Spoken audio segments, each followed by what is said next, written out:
செந்தமிழ் தேன்மொழியாள். பாடகி முனைவர் பிரபா குருமூர்த்தி அவர்களுடன் நேர்முகம். அனைவருக்கும் வணக்கம். இன்னைக்கு நம்ம ஹாய் ஸ்நேகிதி நிகழ்ச்சிக்கு ஒரு சிறப்பு விருந்தினர் வந்திருக்காங்க. அவங்க யாரு அப்படின்னா, பழம்பெரும் நடிகர், சிறந்த பாடகர், கலைமாமணி TR மகாலிங்கம் அவர்களோட பேத்தி டாக்டர் பிரபா குருமூர்த்தி அவர்கள் இன்னைக்கு வந்திருக்காங்க. வணக்கம் மேடம். வணக்கம். நீங்கள் வந்ததுக்கு ரொம்ப நன்றி மேம். தேங்க்யூ. இந்த ஆப்பர்ச்சுனிட்டி கொடுத்ததுக்கு ஆல் இண்டியா ரேடியோவுக்கு எனது மனமார்ந்த நன்றிகள். நீங்கள் ஒரு பெரிய பழம்பெரும் நடிகர் அண்ட் கலைமாமணி TR மகாலிங்கம் அவர்களோட பேத்தி. நீங்கள் இந்த இசை ஆர்வம் உங்கள் ஃபேமிலி, அதாவது உங்கள் தாத்தா இந்த இசையில் இருந்ததுனால உங்களுக்கு அது வந்ததா, இல்லை உங்களுக்கே அது இன்ட்ரெஸ்ட் நீங்கள் அதை தொடங்குனீங்களா?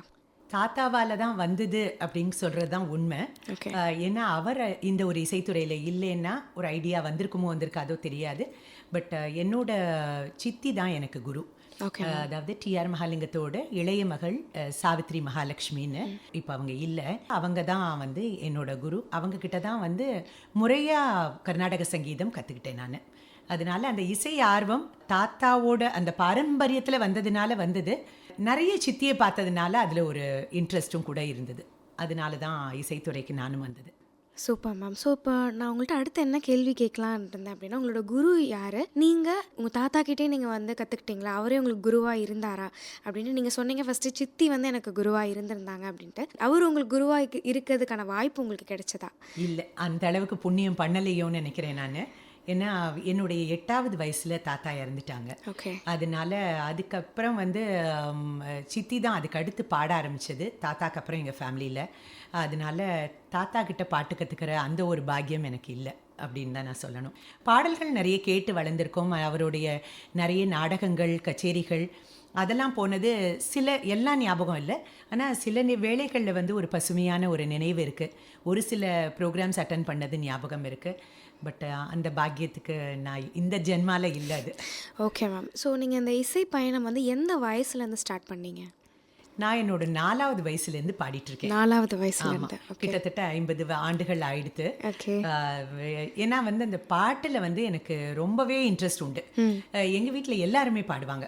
கம்பன் வீட்டு கட்டுத்தறியும் கவி பாடும் மாதிரி எல்லாருமே பாடுவாங்க. ஆனால் இதை தொழிலாக எடுத்துட்டு ப்ரொஃபஷனலாக இதை கொண்டு போகிறதுங்கிறது நானும் என்னோட கசின், அதாவது நான் TR மகாலிங்கம் அவர்களோட மகள் வயிற்று பேத்தி. எங்கள் அம்மா TR மகாலிங்கம் அவர்களோட பொண்ணு. மகன் வயிற்று பேரன் இருக்காரு ராஜேஷ் மகாலிங்கம்னு. அவரும் நானும் தான் இந்த இசைத்துறையில் இப்போ இருக்கோம். சித்திக்கு அப்புறம் அவனுக்கு அத்தை, எனக்கு சித்தி. நாங்கள் 2 பேரும் தான் அந்த லெகசியை இப்போ கொண்டு போயிட்டுருக்கோம். Super ma'am. எந்த மியூசிக்காக இருந்தாலும் இப்போ கற்றுக்கிறதுக்கு ஒரு ப்ராப்பரான ஏஜ் எது மேம் பொதுவாக? இல்லை, அதுக்கு ஏஜுங்கிறதெல்லாம் ஒன்றும் கிடையாது. அதாவது கர்நாடக சங்கீதம் அந்த மாதிரி கற்றுக்கிறதுனா பொதுவாகவே ரொம்ப 3 வயசு 4 வயசில் ஆரம்பித்தோம்னாலே, ஏன்னா கொஞ்சம் விவரம் தெரிஞ்சிருதுன்னா நம்ம அதெல்லாம் கற்றுக்க மாட்டோம் நார்மலி. கொஞ்சம் அன்லெஸ் ஒரு அதர்வைஸ் நீங்கள் அவங்களுக்கு ஃபேமிலியில் ஒரு புஷ் இருந்தாலோ, இல்லைன்னா ஏதானு நம்ம ஃபேமிலியில் ஏற்கனவே ஒருத்தர் இருக்காங்க, இதே வழியில் நம்ம குழந்தைகள் வரணும்னு பெற்றோர்கள் ஆசைப்பட்டு அந்த மாதிரி வர விஷயங்கள் தான் நிறைய இடங்களில் நடக்கிறது. அண்ட் திடுதுப்புன்னு ஒரு இந்த மாதிரி பேஸ் கற்றுக்கிட்டு வரணுங்கிறது திடுதுப்புன்னு ஒரு 20 வயசுலேயோ 30 வயசுலேயோ போய் நம்ம பேஸ் கற்றுக்கிறதுக்கு போனோம்னா அது அந்த அளவுக்கு நம்மளுக்கு சரியாக வராது. ஏன்னா இளமையில் கல் அப்படின்னு நம்ம சொல்லுவோம். அதனால் இந்த மாதிரி நம்ம, ஆனால் நான் அன்றைக்கி கற்றுக்கிறப்ப நான் ஃப்யூச்சரில் இப்படி வரப்போகிறேங்கன்னு நினச்சி கற்றுக்கல.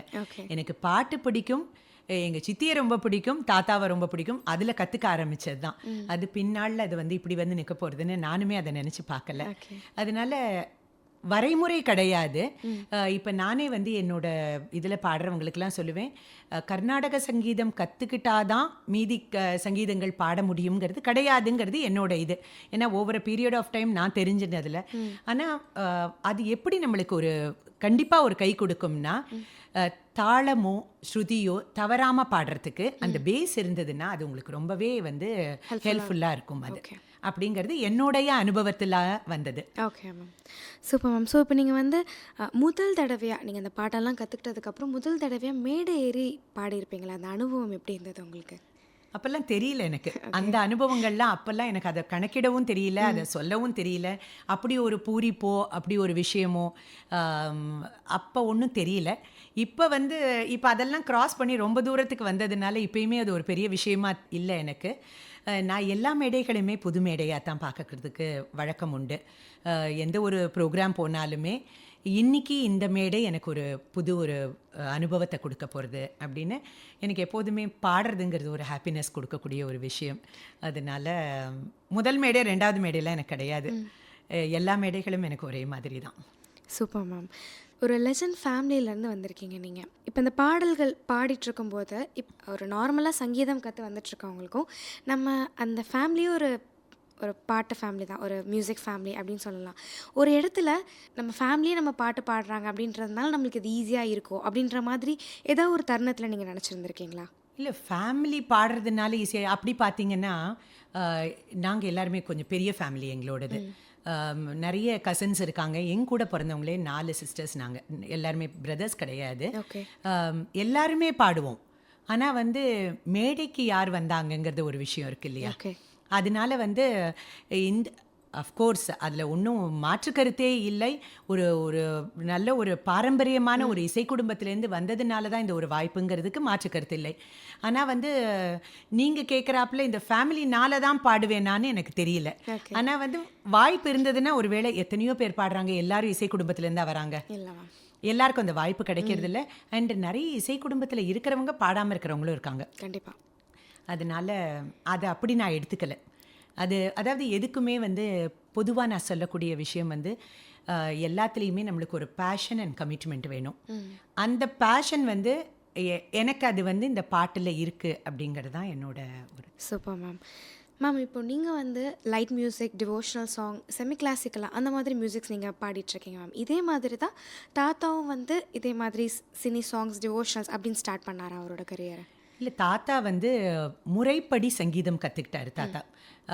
ஆனால் அவரோட இது என்னென்னா, அவர் சினிமாவில் நிறைய பிராபல்யமாக இருந்ததுனால அவர் ட்ராமா நிறைய நாடகங்கள், மேடை நாடகங்கள் நிறைய பண்ணியிருக்காரு. ஸ்பெஷல் ட்ராமான்னு அந்த காலத்தில் சொல்லுவாங்க. அவர் பண்ணாத மேடைகளே கிடையாது. தாத்தா அந்த அதாவது தமிழகம் முழுக்க, இந்தியாவில் சில இடங்களில், வெளிநாடுகளில் நிறைய தனி கச்சேரிகளும் பண்ணியிருக்கார், நிறைய மேடை நாடகங்களும் பண்ணியிருக்கார். அதனால அவர் எப்படி கச்சேரியில் உட்காந்து பாட ஆரம்பிப்பாராம், முதல் 1-2 பாட்டு தான் கர்நாடக சங்கீதம் பாடுவாராம். அதுக்கப்புறம் டிஆர் மகாலிங்கம்னு ஒரு மனிதர் அவர் ஃபேமஸ் ஆனது சினிமாவில் தான் நிறைய. அதனால ஆடியன்ஸ் எல்லாருமே கத்த ஆரம்பிச்சிருவாங்களாம், செந்தமிழ் தென்மொழியால் பாடுங்க, திராவிட பொன்னாடை பாடுங்க, அந்த மாதிரி பாடல்களையே சொல்லி அதை பாடுங்க அப்படின்னு சொல்கிற போது அவர் வேற வழி இல்லாமல் அவருடைய தனி பாடல்கள் நிறைய இருக்குது. அதாவது அந்த டிவோஷனல் சாங்ஸ் நிறைய இருக்குது, அதை சிலது பாடுவர்.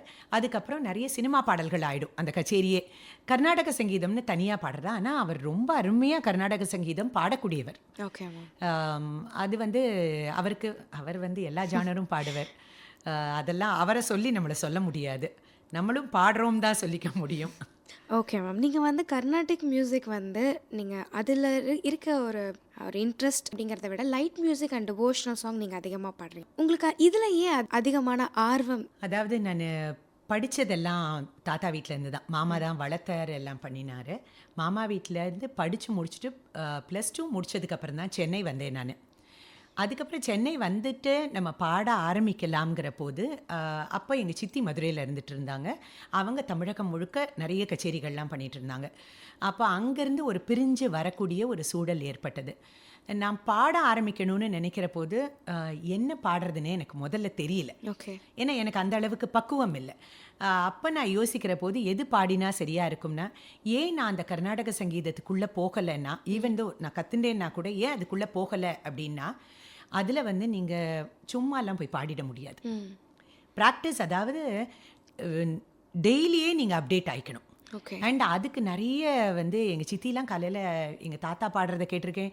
எங்கள் சித்தி காலையில் 4 மணிக்கு எழுந்திரிச்சு சாதகம் பண்ணுவாங்க. என்னோட சூழ்நிலை என்னென்னா, நான் ஸ்கூல் படிக்கிறதுலேருந்தே, ஸ்கூல் படிக்கும் போதுலேருந்தே நான் I am a very active person. ஸ்கூலில் ஏழாவது படிக்கிறதுலேருந்து சோழவந்தான் கவர்மெண்ட் ஸ்கூலில் தான் படித்தேன். 7ஆம் கிளாஸ்லேருந்தே ஸ்கூல் பீப்புள் லீடராக இருந்தேன். எல்லா பேச்சு போட்டி, பாட்டு போட்டி, எந்த இது நடக்கட்டும், அதே மாதிரி ஸ்போர்ட்ஸில் எல்லாத்துலேயும் என்னோட பேர் ஃபஸ்ட் இருக்கும். ஓகே. ஸோ ஒரு ஆல்ரவுண்டராக தான் இருப்பேன் நான். எங்கள் வீட்டில் எல்லாருமே நல்லா படிக்கக்கூடிய ஒரு இது, அதனால எல்லாத்துலேயும் பேரை கொடுத்துருவேன் நான். அப்புறம் இங்கே சென்னை வந்தப்போ கூட நான் வாலிபால் பிளேயராக இருந்தேன், ஆத்லெட்டாகவும் இருந்தேன் காலேஜில் ஜாயின் பண்ணுறப்ப கூட. அப்போ என்னோட சூழ்நிலையை வந்து காலையில் எழுந்திரிச்சு சீக்கிரம் எழுந்திரிச்சு நான் ப்ராக்டிஸ்க்கெல்லாம் போகணும். குயின் மேரிஸில் தான் படித்தேன் நான். அப்போ வந்து நான் 5 மணிக்கு எழுந்திரி ப்ராக்டிஸ் போனோம்.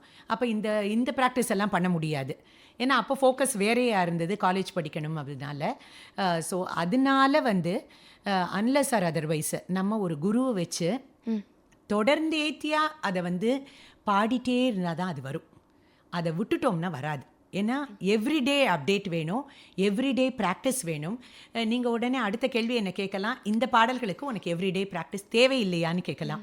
அதாவது இது வந்து எனக்கு தாத்தா பாடினதுக்கப்புறம் சித்தி பாடுறதை கேட்டு அதுக்கப்புறம் நான் பாடுறதுங்கிறது வந்து எனக்கு ரத்தத்திலேயே ஊறிடுது.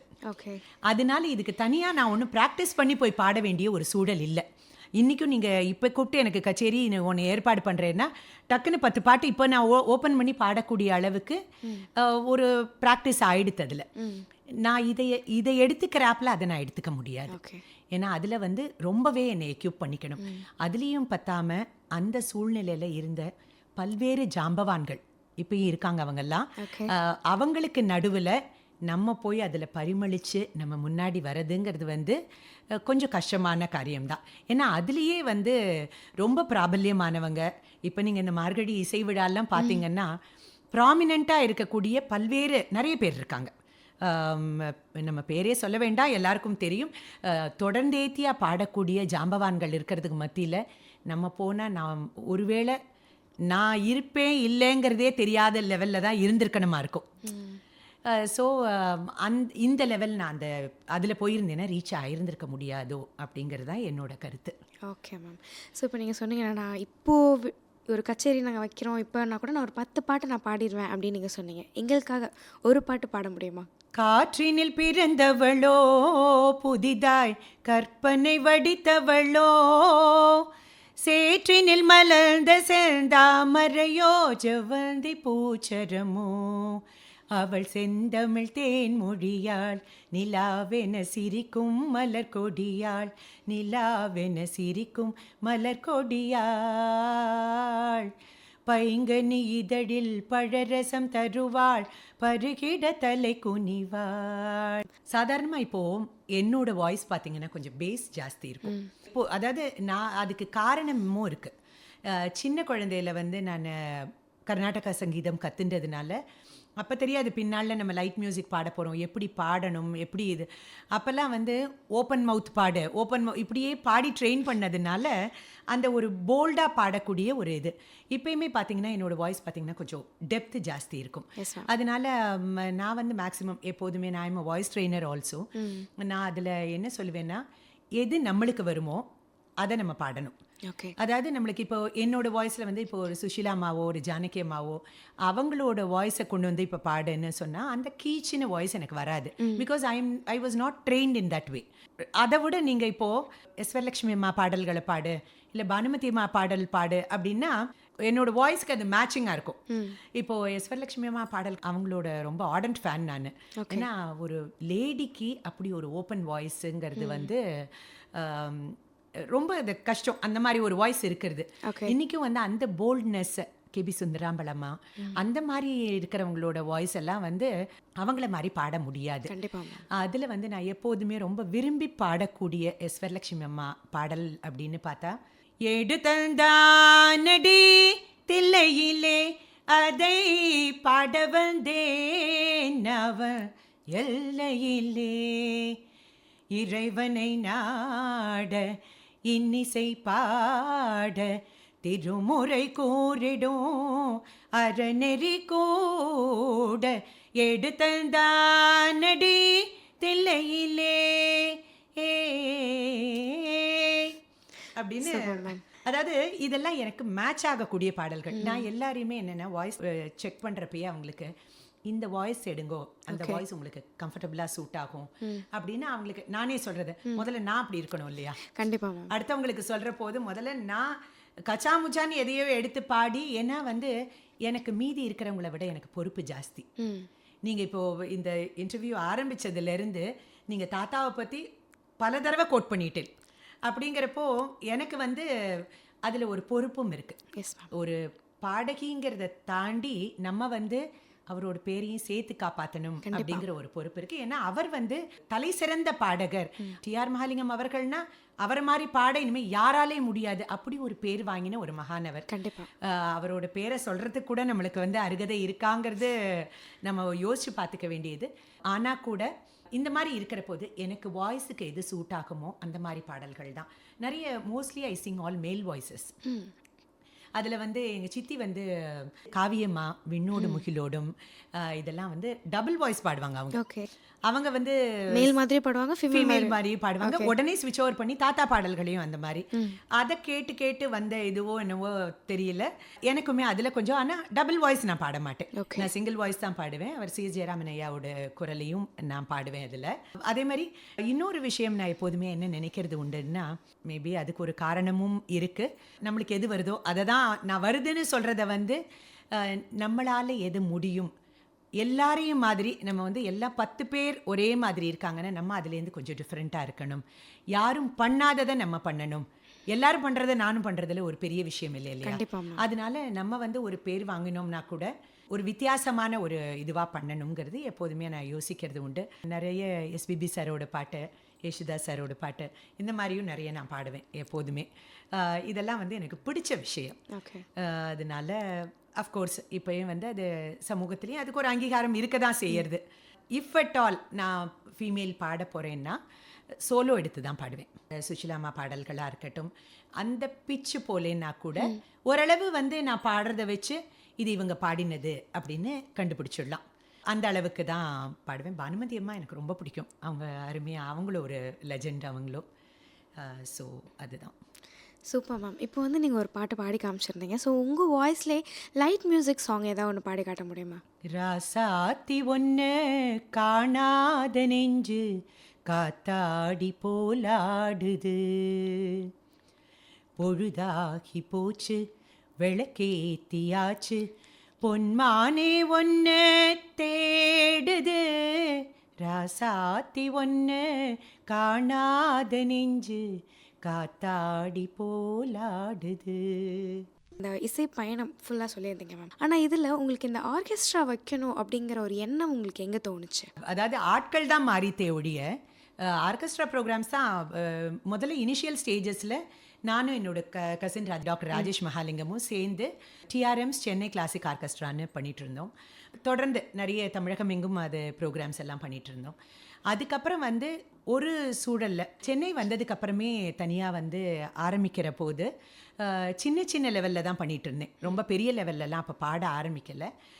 முதலாக வந்து எனக்கு வந்து நான் உங்களுக்கு சொல்லியிருக்கேன், குழந்தையிலேருந்தே நான் வந்து ரொம்ப எல்லாத்துலேயுமே கொஞ்சம் இன்ட்ரெஸ்ட் ஜாஸ்தி இருக்கும்னுட்டு. சில தொலைக்காட்சி இதில் அதெல்லாம் கூட நான் வாய்ஸ் ஓவர் பண்ணிகிட்டு இருந்தேன். அப்போ ஒரு வருடம் கிட்டத்தட்ட ஒரு 2007-8 இருக்கும்னு நினைக்கிறேன். அந்த சூழ்நிலையில் வந்து எனக்கு சிவாஜி விருது ஒன்று கொடுத்தாங்க.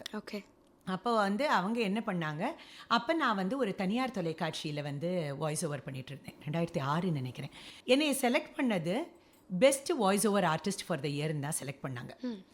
அப்புறம் அந்த நிகழ்ச்சிக்கு வந்து அப்போல்லாம் ஒரு ரொம்ப இனிஷியல் ஸ்டேஜ், ரொம்ப பெரிய இதெல்லாம் இல்லை, கோவில்களில் பாடுவேன், அவ்வளோதான் இருந்தது. ரொம்ப பிராபல்யமாக பாடுறது அதெல்லாம் எதுவும் நான் பண்ணலை.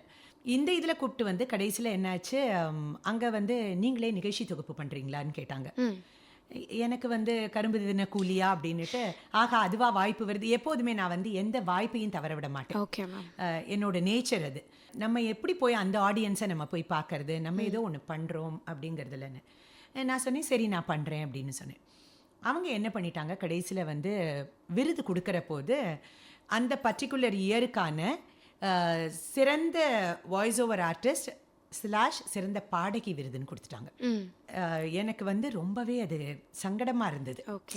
ஏன்னா வந்து நான் சிறந்த பாடகி கிடையாது அப்போ.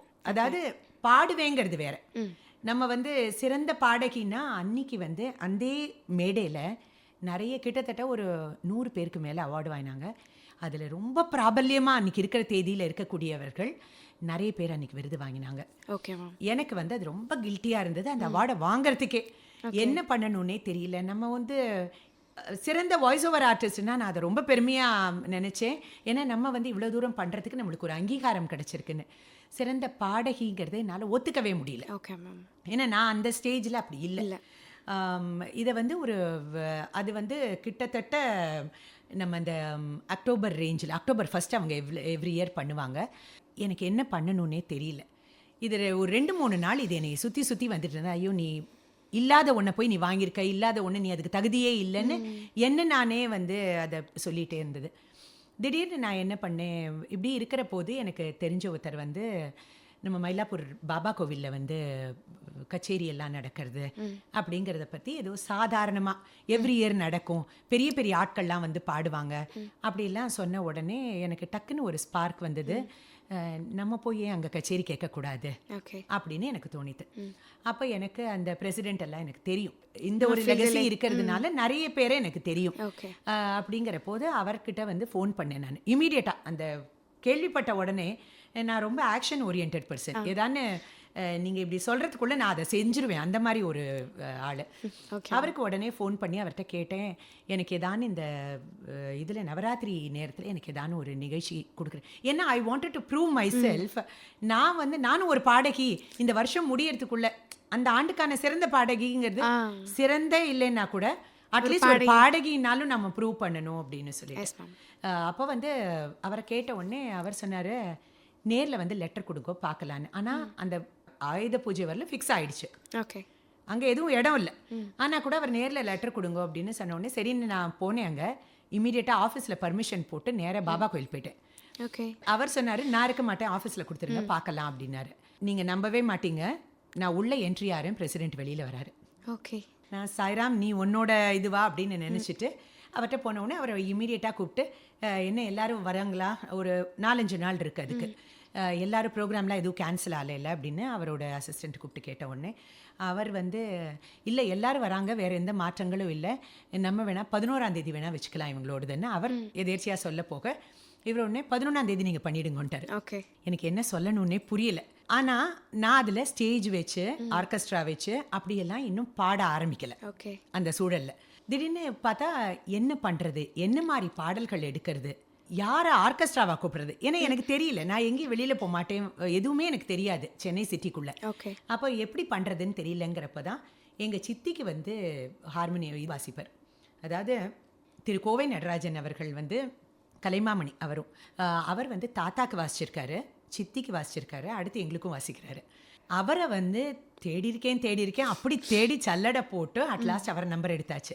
அவர்கிட்டயே ஒருத்தர் மிருதங்கத்தையும் தபலாவும் ஏற்பாடு பண்ணுங்கன்னு சொல்லி ஒரு ரிதம் பாடு எல்லாம் போட்டு என்ன பாட்டு பாட போகிறேன் ஒன்றுமே பெரிய கொஸ்டின் மார்க் எனக்கு. ஓகே. உட்காந்து எங்கள் சித்தி என்னெல்லாம் பாடுவாங்களோ அதெல்லாம் ரீகால் பண்ணி ஒரு டைரியில் எழுதி முதல்ல வந்து எஸ்டாப்ளிஷ்டு கச்சேரி அப்படின்னு பாபா கோவிலில் தான் பண்ணினேன் நான் அதை. ஓகே. ஏன்னா எனக்கு என் மனசாட்சி ஒத்துக்கலை என்ன, அதனால அதுக்கப்புறம் அது பண்ணி முடித்தேன். அது பண்ணுறதுக்கு அன்றைக்கி காலையிலேயே எங்கள் மாமா பையன் எங்கள் வீட்டுக்கு வந்துட்டு, அன்றைக்கி ஈவினிங் ப்ரோக்ராம் பாபா கோவிலில், காலையில் வந்துட்டு சொல்கிறான் என்கிட்ட, பிரபா நான் ஒரு கையில் கார்டெல்லாம் அடித்து கொண்டு வந்திருந்தான், டிஆர்எம்ஸ் சென்னை கிளாசிக் ஆர்கெஸ்ட்ரான்னு ஒன்று ஆரம்பிக்க போகிறேன், திருப்பி கச்சேரி ரிவைவ் பண்ணலாமான்னு பார்க்குறேன் அப்படின்னா. அதெல்லாம் நான் பிளான் பண்ணதே இல்லை. அண்ட் எங்கள் வீட்டில் எப்படின்னா என்னோட ஃபேமிலியில் யாருக்குமே பாட்டே பிடிக்காது. ஓகே. நான் பண்ணுற எந்த வேலையுமே அவங்களுக்கு பிடிக்காது. என்னோட பசங்களாக இருக்கட்டும், என்னுடைய ஹஸ்பண்டாக இருக்கட்டும், யாருக்குமே பாட்டு பாடுறதோ இல்லை ஸ்டேஜில் போய் நம்ம கம்பேர் பண்ணுறதோ இல்லை ஒரு வாய்ஸ் ஓவர் இந்த மாதிரி எந்த விஷயங்களுமே, ஏன்னா அவங்கெல்லாம் வந்து எங்கள் மாமனார் ஃபேமிலி அவர் சுபேதார் மேஜராக இருந்து ரிட்டையர் ஆனவர், அதனால அவங்கெல்லாம் வந்து இந்த மாதிரி ஒரு மீடியா லைனே அவங்களுக்கு கனெக்ட் இல்லை, அதெல்லாம் தள்ளி வச்சு பார்க்கக்கூடிய ஒரு ஆட்கள். அதனால ரொம்ப இவங்க வந்து ஐயோ இவன் மேடை ஏறி பாட போகிறாளான்னு ஒரு கொஷின் மார்க்கும் இருந்தது. ஆனால் வந்து என்னோடய மாமா பையன் வந்ததுனால அது வந்து அந்த கொஷின் வந்து கொஞ்சம் ஒரு ஈஸியாக இருந்தது எனக்கு உள்ளே வரத்துக்காக வேண்டி. அப்படி ஆரம்பிச்சது தான் முதல் மேடை.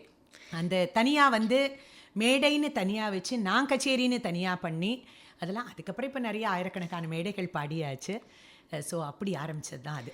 Super ma'am. ஸோ அந்த உங்களோட அந்த முதல் மேடை கச்சேரியில் நீங்கள் முதல்ல பாடின பாட்டு என்ன பாட்டு? அது எப்போதுமே பாடினது எங்கள் சித்தியோடது. இன்னி வரலும் 1978 தாத்தா இறந்த உடனே எங்கள் சித்தி மேடைக்கு ஆரம்பித்த உடனே எங்கள் மாமா வந்து டைட்டில் சாங் வந்து நாளாம் நாளாம் திருநாளாம் தான் போடுவார். ஓகே. அதே மாதிரி எங்கள் சித்தி முதல்ல பாடக்கூடிய அந்த விநாயகர் பாடல் தான். அது வந்து ஆதி கணநாதா அருள் புரிவாய், ஆனந்தம் தரும் நல்ல கானங்களை பாட ஆதி கணநாதா அருள் புரிவாய். இன்னி வரலும் 78ல் ஆரம்பித்த பாடல் இன்னி வரலும் இதான் என்னோட முதல் பாடல் என்னுடைய கச்சேரிகள் எல்லாத்துக்குமே. அதே மாதிரி என்னுடைய எல்லா லைட் மியூசிக் கச்சேரிகளிலும் என்னுடைய மாமா என்னை வளர்த்தவர் சொன்னேன் இல்லையா, அவர் டிஆர்எம் சுகுமாரன் அவர் பேர், டிஆர் மகாலிங்கத்தோட ஒரே பையன். அவர் ஆரம்பித்த அதே டைட்டில் மியூசிக் தான் இன்னி வரலும் போட்டுட்ருக்கேன். நீங்கள் வந்து ஒரு மியூசிக் ஸ்கூல் நடத்துகிறதாகவும் நான் தெரிஞ்சுக்கிட்டேன். அதை பற்றி சொல்லுங்கள். I should thank Covid for that first. Okay. எல்லாருக்கும் வந்து என் வாழ்க்கையில் எப்படியெல்லாம் மாற்றங்களை கொடுத்தது, எல்லாரோட லைஃபையுமே புரட்டி போட்டது. கோவிட் டயத்தில் என்னென்னா நான் நிறைய, அதாவது அப்போலேருந்து ஆரம்பத்திலிருந்தே வந்து டியூஷன்ஸ் எடுக்கிறது, எனக்கு இந்த நம்மக்கிட்ட இருக்கிற வித்யா வந்து அடுத்தவங்களுக்கு சொல்லி கொடுக்கணும்னு எனக்கு ரொம்ப ஆசை. அதனால எப்போதுமே ஆரம்ப காலத்துலேருந்தே டியூஷன்ஸ் எடுக்கிறது எனக்கு ரொம்ப பிடிக்கும். பெரிய குழந்தைகளுக்குலாம் இல்லை, சின்ன குழந்தைகளுக்கு எடுத்து எனக்கு எப்போதுமே ஃபவுண்டேஷனை ஸ்ட்ராங் பண்ணணும் எல்லாருக்குமே, அவங்களுக்கு பேஸ் அதுதான் அப்படின்னு நினைக்கக்கூடிய பர்சன். அதுலேயும் தொடர்ந்து வந்து நிறைய பஜன்ஸும், நிறைய சாய் பஜன்ஸ் பாடுவேன், இண்டிவிஜுவலாகவும் பாடுவேன். நிறைய கல்யாணங்களுக்கும் சாய் பஜன்ஸ் இப்போ வைக்கிறாங்க, சாய் கீர்த்தனைன்னு, அந்த மாதிரி அதுவும் பண்ணிகிட்ருக்கேன். பஜன்ஸ் அண்ட் டிவோஷனல் இந்த குழந்தைகளுக்கு சொல்லிக் கொடுக்கலாம், டயத்தை வேஸ்ட் பண்ண வேண்டாம். அதில் ஆன்லைன் கச்சேரிகள் நிறைய பண்ணால் கூட அப்போ அதை வந்து இந்த கோவிட் சமயத்தில் ஃபுல்லாக கார்த்தால 10 மணிக்கு ஆரம்பித்தேன்னா சாயந்தரம் 6 மணி வரலும் கண்டினியூஸாக கிளாஸஸ் இருந்தது எனக்கு. அப்போ வந்து ஃபார்ச்சுனேட்லி ஆர் அன்ஃபார்ச்சுனேட்லி இதில் இருந்ததில் வந்து ஸ்லோவாக இந்த ஆன்லைன் கிளாஸஸ் ரொம்ப வருஷமாகவே எடுத்துகிட்டு இருக்கேன். அதில் இந்த கோவிட் சமயத்தில் எனக்கு வந்து ஒரு 2 பேட்ச் நிறைய டிஃப்ரெண்ட்லி ஏபிள்டு கேட்டகரி வந்தாங்க. Okay ma'am. அவங்களுக்கு வந்து அது அந்த ஒரு சேலஞ்சு வந்து ஒவ்வொருத்தருக்கும் ஒவ்வொரு விதமானது. சிலருக்கு வந்து உடல் ரீதியாக இருக்கும், சிலருக்கு கண் பார்வையில் இருக்கும், சில குழந்தைகளுக்கு வந்து நியூரோ டைவர்சிஃபைடாக இருப்பாங்க. இந்த மாதிரி வந்து அவங்களை எல்லாரையும் நான் கடைசியில் ஒரு குரூப் பண்ணிட்டேன். இவங்க எல்லாரும் செப்பரேட்டாக ஒரு குரூப், ஏன்னா சொல்லிக் கொடுக்கறது ஈஸியாக இருக்கும். இப்போ நார்மல் பீப்புளோட இவங்களை கிளப் பண்ணுறதை விட இவங்களுக்குன்னு ஒரு குரூப், அதில் 2 குரூப் அந்த மாதிரி இருந்தாங்க. 2021-22 வந்து ஸ்லோலி அதில் ஒரு குழந்தை எப்போ பார்த்தாலும் என்கிட்ட நான் இதான அந்த குழந்தை, சில குழந்தைகள் நல்லா பேசுவாங்க, சில குழந்தைகளுக்கு தான் பேச்சு கூட வராது, ஆனால் பாட்டு மட்டும் பாடுவாங்க. அப்படி இருக்கிறப்போ ஒரு குழந்தை என்கிட்ட எப்போ பார்த்தாலும் அது நிறைய பேசிகிட்டே இருக்கும். அப்போ நான் சொல்லுவேன், இல்லை எனக்கு அடுத்து ஒரு ப்ரோக்ராம் இருக்குன்னா நான் நெக்ஸ்ட் டைம் பேசுகிறேன்னு சொல்கிற போது, நீங்கள் மட்டும்தான் பாடுவீங்களா, எங்களுக்கெல்லாம் பாட வாய்ப்பு தர மாட்டீங்களா, இது கேட்டுட்டே இருக்கும் இந்த குழந்தை என்கிட்ட. ஏதோ ஒரு காரணத்துக்கு அந்த குழந்தை எப்போ பாடுறதுக்கான, மேம் இன்னைக்கு உங்களுக்கு கச்சேரி இருக்கான்னு கேட்கும். நான் மோஸ்ட்லி நான் அது இதில் நான் ஆன்லைனில் தானே வச்சுக்கிறோம். மோஸ்ட்லி நான் என்னை வந்து எப்படி என்னோட இது எப்படின்னா, normally I don't waste my time. ஏதானே காசிப் பண்ணுறதோ இல்லை தேவையில்லாத பேசிகிட்டு இருக்கிறதோ அந்த மாதிரிலாம் நான் எப்போதுமே ப்ரொடக்டிவாக இருக்கணும்னு பார்ப்பேன். எனக்கு இருக்கணும், அடுத்தவங்களுக்கும் இருக்கணும்னு பார்ப்பேன். அந்த மாதிரி இருக்கிற போது உங்களோட கொஞ்ச நேரம் உட்காந்துருந்தேன்னா உங்களோட நல்ல விஷயங்கள் என்னங்கிறத நான் கிராஸ் பண்ணி அதை ப்ராக்டிஸ் பண்ணணும்னு நினைப்பேன். அது யாராக இருந்தாலும் சரி. அப்படி வந்து அந்த குழந்தை கேட்டுகிட்டே இருந்தது. எனக்கு அதை வந்து ரிப்பீட்டடாக இந்த குழந்தை கேட்டுகிட்டே இருக்கே அப்படிங்கிறது வந்து எனக்கு ஒரு ஓரமாக ஒரு இது இருந்தது. அப்புறம் வந்து நான் சொன்னேன், உங்களுக்கெல்லாம் வந்து நான் ஆன்லைனில் ஒன்று அரேஞ்ச் பண்ணுறேன்லாம் சொல்லிட்டு இருந்தேன். 2022 இதை வந்து நிறைய பேரை எப்படி ரீச் பண்ணுறது, நிஜமாவே இதையே நம்ம ஒரு விஷயமா எடுத்து பண்ணக்கூடாது. இந்த குழந்தை டெய்லி கேட்குறான், அதுலேயும் ஏதோ பகவான் நம்மளுக்குன்னு ஏதோ ஒன்று கொடுத்துருக்கான். அவன் தெரிஞ்சு கேட்குறானா, தெரியாமல் கேட்குறானா, டெய்லி சொல்லுவான் நான் வந்து பெரிய பாடகன் ஆயிடுவேன்ல மேடம் அப்படின்னு கேட்கும். அதனால நான் கண்டிப்பாக ஆயிடுவேன் அப்படின்னு. அப்போ வந்து செப்டம்பர் 24, 2022 என்ன நினச்சேன்னா, நம்ம we will open up a school. நான் வந்து இந்த குழந்தைகள், இந்த ஆன்லைனில் வரவங்கெல்லாம் வெளியூர்ல இருந்தெல்லாம் பாடிட்டு இருந்தாங்க, அவங்கெல்லாம் இங்கே வர முடியாது. ஆனால் வந்து இதில் நம்ம பண்ணுற போது நான் லைஃப்பில் நிறைய பார்த்துட்டேன். அதாவது நிறைய அப்ஸ் அண்ட் டவுன்ஸ் என்னோட வாழ்க்கையில் வந்து நிறைய ஏறுமுகங்களும் பார்த்துருக்கேன், இறங்கு முகங்களும் பார்த்துருக்கேன். அதனால நான் ரொம்ப எப்போதுமே பணத்துக்கு ஆசைப்படுறது அந்த மாதிரிலாம் எப்போதுமே ஆசைகள், எனக்கு ரொம்ப ஆசைகளை வச்சுக்க மாட்டேன் நான். ஏன்னா நான் எந்த ஒரு காரியம் செய்கிற போதையும் இந்த விஷயம் வந்து நான் பண்ணுறதுனால சமுதாயத்தில் ஏதான ஒரு இம்பேக்டை நான் க்ரியேட் பண்ணுவேனா, 4 பேருக்கு நல்லது செய்வேனான்னு ஆத்மார்த்தமாக ஒரு நினைப்பேன் நான். அப்போ வந்து இந்த ஸ்கூல் ஆரம்பிக்கிற போது நான் என்ன எதேர்ச்சியாக தான் ஒரு குரூப்பில் இருக்கேன் நான், இந்த டிஃப்ரெண்ட்லி ஏபிள்டு கேட்டகரி குரூப்பில். அப்போ வந்து எதேர்ச்சியாக சும்மா போட்டு பார்க்கலாம் அப்படின்ட்டு ஒரு இது வந்து இந்த மாதிரி குழந்தைகளுக்கு ஒரு ஸ்கூல் ஆரம்பிக்கிறேன், யார் இன்ட்ரெஸ்டடோன்னு கடகடன்னு ஒரு 15 பேர் கொடுத்துட்டாங்க. ஓகே. 2 நாளில் இனாக்ரேஷன் ஃபிக்ஸ் பண்ணேன். அதுக்கு மயிலாப்பூர் பிஎஸ்ஐ ஸ்கூலில் வச்சு தான். உடனே அது இனாக்ரேஷன் பண்ணி இப்போ நாங்கள் 150 மேடைகள் கிட்ட வந்துட்டோம். 146 மேடைகள் கம்ப்ளீட் பண்ணியிருக்கோம். இந்த குழந்தைகள் வந்து எங்கிட்ட இருக்கிற குழந்தைகள் எல்லாமே ஆட்டிசம் குழந்தைகள் தான் மேக்ஸிமம். ஆனால் அவங்களுக்கு என்ன மாதிரி ஒரு திறமை, நான் வந்து எப்போதுமே என்ன சொல்லுவேன்னா எல்லா மேடைகள்லையும் நான் அவங்களுக்கு வந்து சேலஞ்ச் இருக்குது, நான் அதை இல்லைன்னு சொல்லலை. ஆனால் என்னோட பொறுப்பு என்னென்னா அவங்களோட சேலஞ்சை பற்றி பேசுறது என்னோட பொறுப்பு இல்லை. அவங்களுக்கு இவ்வளோ சேலஞ்சஸோட அந்த குழந்தைகளால் பாட முடியறதே அது வந்து பெரிய விஷயம். கண்டிப்பாக. இன்றைக்கி எத்தனை பேரால் வந்து அதை பண்ண முடியும், எத்தனை பேரால் மேடையில் வந்து பேச கூப்பிட்டா பேச முடியும். அந்த குழந்தைகளுக்கு ஒரு லைன் கூட மாற்ற மாட்டாங்க. ஸ்ருதியாக இருக்கட்டும், தாளமாக இருக்கட்டும், அந்த ரெக்கார்டில் என்ன இருக்கோ அதே ஸ்கேலில் பாடக்கூடிய ஒரு திறமை இருக்கக்கூடியது. ஆனால் ஒரே ஒரு வருத்தம் அளிக்கக்கூடிய ஒரு விஷயம் என்னென்னா சமுதாயத்தில் இன்னும் அதுக்கு அங்கீகாரம் வரல. அதுக்கு தான் நான் போராடிட்டு இருக்கேன். அதனால அதோட விளைவு தான் நான் வந்து என்ன பண்ணேன்னா இந்த குழந்தைகளை ஒரு முதல்ல 6 மாதம் ரொம்ப கஷ்டப்பட்டேன் நான். அதாவது என்னென்னா எனக்கு வரக்கூடிய கச்சேரிகளே வந்து நான் இந்த குழந்தைகளுக்கு கன்வெர்ட் பண்ணி, அப்போ கரெக்டாக இந்த ஸ்கூல் ஆரம்பிக்கிற போது எனக்கு மலேசியா சிங்கப்பூர் ஆப்பர்ச்சுனிட்டி வந்தது. இதில் 2 குழந்தைகளை அங்கே கூட்டிகிட்டு போனேன். Super. Before we could start the school. November 14th தான், அதுக்கு செப்டம்பரில் இது பண்ணால் கூட நவம்பர் தான் ஃபஸ்ட்டு ஸ்டேஜ் கொடுத்தேன் அவங்களுக்கு. ஆனால் கூட அதுக்கு முன்னாடியே நாங்கள் வந்து அக்டோபர் 2022 இந்த குழந்தைகளை வந்து மலேசியா சிங்கப்பூர் கூட்டிகிட்டு போனேன். நான் எங்கெங்கே நான் பாடினேனோ அதே மேடையில் இந்த குழந்தைகளையும் பாட வச்சேன். அதாவது நீங்கள் எப்போதுமே வந்து நம்ம சந்தோஷமாக இருக்கோங்கிறது வந்து அடுத்தவங்களுக்கு செஞ்சு அவங்க சந்தோஷப்படுறத பார்த்து நம்ம சந்தோஷப்படுறது. பர்சனலாக நான் சந்தோஷப்பட்டிருந்தா கூட அந்த ட்ரிப்பில் இவ்வளோ தூரம் பண்ணியிருக்க மாட்டேன். கண்டிப்பாக. அந்த இது வந்து ஒரு மனநிறைவை கொடுத்துருக்காது. அதனால அப்படி ஆரம்பித்து ஒரு 6 மாதம் ரொம்ப ஸ்ட்ரகிள் பண்ணேன். நானே பேமெண்ட் கொடுத்து இன்னும் அப்படி தான் போயிட்டுருக்கு. ஒரு ஹால் அரேஞ்ச் பண்ணுவேன், அதுக்கு பேமெண்ட் கொடுப்பேன், ஆர்கெஸ்ட்ராக்கு பேமெண்ட் கொடுப்பேன், ஆடியோக்கு கொடுப்பேன். அதுக்கப்புறம் வந்து பாடல்கள். இந்த குழந்தைகளை கொண்டே போக முடியல. அதே மாதிரி நம்ம எங்கேயானு ஒரு இடத்துல போய் ஒரு வாய்ப்புன்னு கேட்குற போது, பிரபா மேடம் நீங்கள் பாடுறீங்களா, உங்கள் ப்ரோக்ராம் வச்சுக்கோங்க, நீங்கள் ஏதோ ஆட்டிசம் அது இதெல்லாம் கொண்டு, அதனால அவங்க வந்து அதை பார்க்குற கண்ணோட்டமே வேறையாக இருக்குது. அவங்க திறமைகள் பார்க்கப்படவில்லை, அவங்களோட குறைகள் தான் பார்க்கப்படுறது. அதை வந்து மாற்றணும்னு அப்புறம் யோசிச்சு பார்த்தேன். பண்ண போது இவங்களை தனியாக கொண்டு போகிறது உசித்தம் இல்லை. நம்ம வந்து உலகமே இப்போ எதை பற்றி பேசுதுன்னா இன்க்ளூசிவ்னு பற்றி பேசிகிட்டு இருக்கோம். அதாவது நார்மல் பீப்புளோட இந்த டிஃப்ரெண்ட்லி ஏபிள்டு கேட்டகரியும் ஸ்பெஷல் சில்ட்ரனும் இணைஞ்சு பயணிக்கிறது அப்படின்னு. அதையே நம்ம வந்து வாய் வார்த்தையாக பேசுகிறோம், ஏன் அதை செயல்படுத்தக்கூடாது அப்படின்னுட்டு என்ன பண்ணேன், இமீடியட்டாக ஒரு ஆடிஷன் ஒன்று போட்டேன். யார் யாருக்கு ஸ்மியூல் டு ஸ்டேஜ்னு ஒன்று போட்டேன். அதுக்கு ஒரு பின்புலம் இருக்குது. அவங்கெல்லாம் வந்து என்னை நிறைய பேர் சீஃப் கெஸ்டாக கூப்பிடுவாங்க. ஏன்னா டிஆர் மகாலிங்கத்தோட பேத்தி, அவங்களும் ஒரு பாடகிங்கிறதுனால நீங்கள் வந்து எங்களுக்கு சீஃப் கெஸ்டாக வாங்கோ அப்படின்னுட்டு. அதில் சிலர் நிஜமாவே ரொம்ப நல்லா பாடுவாங்க. அவங்க ஒரு 8-8 ரூமில் அவங்களுக்கு பேஷனேட்டாக இருக்காங்க பாடுறதுக்குங்கிறதுனால அவங்க வந்து ஒரு 8-8 ரூம்குள்ளே உட்காந்து அவங்க பைசாவை கட்டி அவங்க பாடிட்டு அவங்களோட ஹாப்பினஸ்க்காக பண்ணுறது. நான் நினச்சேன் இவங்களுக்கே மேடை கொடுக்கக்கூடாது, இவங்க வந்து திறமையாளர்களாக இருக்காங்க, இவங்களுக்கே ஒரு நல்ல பிளாட்ஃபார்ம் கொடுத்து இவங்களையே முன்னாடி கொண்டு வரக்கூடாது, லைம்லைட்டுக்கு கொண்டு வரக்கூடாது. இப்போ எனக்கு வந்து என்ன தேவைன்னா என்னுடைய குழந்தைகளை எடுத்துட்டு இந்த பப்ளிக்கு சொல்லணும் இவங்க இவ்வளோ திறமைசாலிகள்னு. 2வது விஷயம் என்னன்னா இன்க்ளூசிவ்னு பேசணும். ஸோ அவங்களுக்கு பிளாட்ஃபார்ம் இல்லை, இவங்களுக்கு எனக்கு ஆல்ரெடி பிளாட்ஃபார்ம் கொடுக்க நான் இருக்கேன், அவங்களுக்கு இல்லை. ஸோ இவங்க 2 பேரையும் ஏன் மர்ஜ் பண்ணக்கூடாது அப்படின்னு இந்த குழந்தைகளோட ஸ்கூலில் வந்து என்னோட பேர், எனக்கு தாத்தா வச்ச பேர் சூர்யான்னு, அதனால அதை நான் யூஸ் பண்ணுறதே இல்லை. அதனால இந்த ஸ்கூலுக்கு வந்து சூர்யா ஸ்கூல் ஆஃப் மியூசிக் அப்படின்னு வச்சேன். அதுக்கப்புறம் அது ஆரம்பிக்கிற போது என்னுடைய கசன் என்ன சொன்னாருன்னா, நீ வந்து இந்த நம்மளோட இதுக்கு ப்ரோக்ராம் இல்லாமல் நீ டிஃப்ரெண்ட்லி ஏபிள்டு கேட்டகரிலாம் வைக்கிறதுனால நீ தனி பிராண்டு வச்சுக்கோ, அதுக்கு இதோட மிங்கிள் பண்ண வேண்டாம், நம்ம ப்ரோக்ராமே இப்படியே பண்ணிட்டு போகலாம், நீ அதுக்கு தனியாக வச்சுக்கோ அப்படின்ன உடனே டிஆர்எம் சூர்யாஸ் ரிதம்ஸ் அப்படின்னு அதை ஆரம்பித்தேன். இந்த குழந்தைகளுக்கு கடவுள் தந்த செல்வம்னு இவங்களுக்கு வச்சேன், கடவுள் அமைத்து வைத்த மேடைன்னு அவங்களுக்கு கொடுத்தேன். Super ma'am. ஏன்னா அவங்களுக்கெல்லாம் வந்து மேடை இல்லை. ஆமாம்.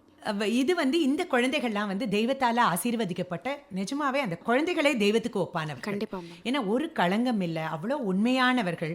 அந்த பாட்டை போட்டால் பாடுவாங்களே ஒழிய பேசக்கூட தெரியாது அந்த குழந்தைகளுக்கு. நீங்கள் உட்காந்து பேசி பார்த்தீங்கன்னா தெரியும் அவங்களால திருப்பி பேச தெரியாது. ஓகே. எல்லாருமே இப்போ தான் வந்து குட் ஈவினிங் சொல்லு, தேங்க்யூ சொல்லி இப்போ தான் கற்றுக்குறாங்க அதெல்லாம். அப்படிங்கிறப்ப அவங்களையும் சேர்த்து 2023 February 14th ஃபஸ்ட்டு ஷோ 2 பேரையும் இன்க்ளூசிவ் வச்சு ஆரம்பித்தோம். ஓகே. அதுவும் சக்ஸஸ்ஃபுல்லாக போயிட்டுருக்கு. எப்படியும் வீக்கெண்ட்ஸ் எங்களுக்கு எப்போதும் கண்டிப்பாக சாட்டர்டே சண்டே எங்களுக்கு ஷோஸ் இருக்கும். Super ma'am. அதை 3 விதமாக பிரித்தேன். அதையும் அது என்னென்னா, ஒன்று ஸ்டுடியோவில் பண்ணுறது, என்னென்னா எப்படி பாடினாலும் பரவாயில்ல, இந்த டிஆர்எம் ஃபேமிலியில் இங்கே ஒரு பாடகராக வந்து பாடலாம், நீங்கள் வந்து கொஞ்சம் முன்ன பின்ன இருந்தாலும் பரவாயில்ல, நான் அக்செப்ட் பண்ணுறேன். ஒருவேளை நீ எங்கிட்ட கற்றுக்கணும்னு பிரியப்பட்டா நான் உனக்கு அதை சொல்லித்தரேன். இல்லை இப்போ நிறைய பேருக்கு என்ன ஆட்டிடியூட், நீ என்ன கரெக்ட் பண்ணுறது, ஓகே, எனக்கு எனக்கு எல்லாம் தெரியும் அப்படின்னு. நான் அதெல்லாம் டிஸ்டர்ப் பண்ணல. ஏன்னா ஒவ்வொருத்தரோட அதெல்லாம் வந்து பர்சனலைஸ்ட் திங்ஸ். அதனால வாய்ப்பு நான் கொடுக்க தயாராக இருக்கேன்னு. அப்புறம் ஒரு ஹால் எடுத்து அங்கே ஒரு ஆடியோ மட்டும் எடுத்து லைவ் ஆர்கெஸ்ட்ரா இல்லாமல் கரோக்கி ஷோஸ் அது மாதிரி ஒன்று பண்ணி, அதுக்கப்புறம் லைவ் ஆர்கெஸ்ட்ரா. நான் இந்த ஸ்கூல் ஆரம்பிக்கிறது வரலும் நான் கரோக்கியில் பாடினதில்லை. Okay. I was dead against towards karaoke. ஏன்னா நான் வந்து எப்படி சொல்லுவேன்னா, அந்த கலைஞர்கள்லாம் வாழ வைக்கணும். நம்மனால அந்த கலைஞர்கள் வந்து கொரோனா பீரியடில் நிறைய கலைஞர்கள் ரொம்ப கஷ்டப்பட்டாங்க. ஸோ அந்த கலைஞர்களை வாழ வைக்கணும் நம்ம. அதனால நம்ம இந்த கரோக்கியில் பாடவே கூடாது அப்படின்னு நான் வச்சுட்டு இருந்தேன். ஆனால் வந்து நான் இவங்களை எங்கே கொண்டு போய் லைவ் ஆர்கெஸ்ட்ரா வச்சு இவங்களுக்கு ட்ரைனிங் கொடுக்க முடியாது. ஸோ அதனால வந்து இப்போ நானும் கரோக்கி பாட ஆரம்பிச்சிட்டேன். ஏன்னா மாற்றங்கள் என்றைக்குமே வரவேற்கத்தக்கது தான். இன்னொருத்தருக்கு அது நல்லது பண்ண போகிறதுன்னா என்றைக்குமே அப்படி வந்தது தான் Surya school of music. And இப்போயுமே நிறைய வாய்ப்புகளை பார்த்துட்ருக்கோம். ஒரு கல்யாண கச்சேரியோ அப்படி இல்லைன்னா இப்போ நிறைய பேர் கூப்பிட ஆரம்பிக்கிறாங்க. வெளிநாடுகள்லேயோ வெளி மாநிலங்கள்லேயோ என்னோட குழந்தைகளை கூட்டிகிட்டு போய் பண்ணணுங்கிறது என்னோட ஆசை. Super ma'am. ஸோ நான் இந்த கொஷின் தான் உங்கள்கிட்ட நான் கேட்கலான் இருந்தேன். அதாவது சிறப்பு குழந்தைகளுக்கு வந்து நீங்கள் மியூசிக் சொல்லி கொடுத்துட்ருக்கீங்க, அதோட சேலஞ்சஸ் என்ன, நான் நிறைய விஷயம் நீங்கள் சொல்லிட்டீங்க. நான் ஃபஸ்ட்டு என்ன நினச்சேன்னா, நீங்கள் டைரெக்டாக அவங்கள கூப்பிட்டு சொல்லி கொடுக்குறீங்க அப்படின்னு நான் நினச்சேன். ஆனால் எல்லாருமே சொல்லுவாங்க கோவிட் தான் வந்து அது ரொம்ப நெகட்டிவாக சொல்லுவாங்க, லைக் ஏண்டா வந்துச்சு அப்படின்னு. For the very first time நீங்கள் வந்து கோவிட் தான் அப்படின்னு ஒரு பொற்காலம் மாதிரி. அதுதான். அண்ட் இப்போ லைவ் கிளாஸஸ் தான். Yes ma'am. முதல்ல வந்து ஆன்லைன் இருந்தது, நாங்கள் எல்லாமே லைவ் கிளாஸஸ் தான் வச்சுருக்கோம். அண்ட் இப்போ நம்ம அவங்கள நேரில் கூட்டிகிட்டு வந்து சொல்லி கொடுக்கும்போதே அவங்கள ஆன்லைனில் ஆஃப்லைனில் ரெண்டுலேயுமே அவங்களுக்கான சேலஞ்சஸ் இருக்கும் மேம். நம்மளுக்கும் இருக்கும் அவங்களுக்கும் இருக்கும். பட் ஆன்லைன்றப்போ அதில் எப்படி அந்த ஸ்டூடெண்ட்டை உட்கார வைக்கிறதுங்கிறது ஒரு பெரிய விஷயம் இல்லையா? அதுதான். அது வந்து பேரண்ட்ஸ் இல்லாமல் இந்த தருணத்தில் நான் இது வரலும் என்னோட பயணிக்கிற அத்தனை பேரண்ட்ஸ்க்குமே நன்றி சொல்ல கடமைப்பட்டிருக்கேன். அந்த பேரண்ட்ஸ்க்கு வந்து என்ன பண்ணணுன்னே தெரியல. இப்போ வந்து அவங்க அஃப்கோர்ஸ் நேராக கூட்டிகிட்டு வந்துடுறாங்க.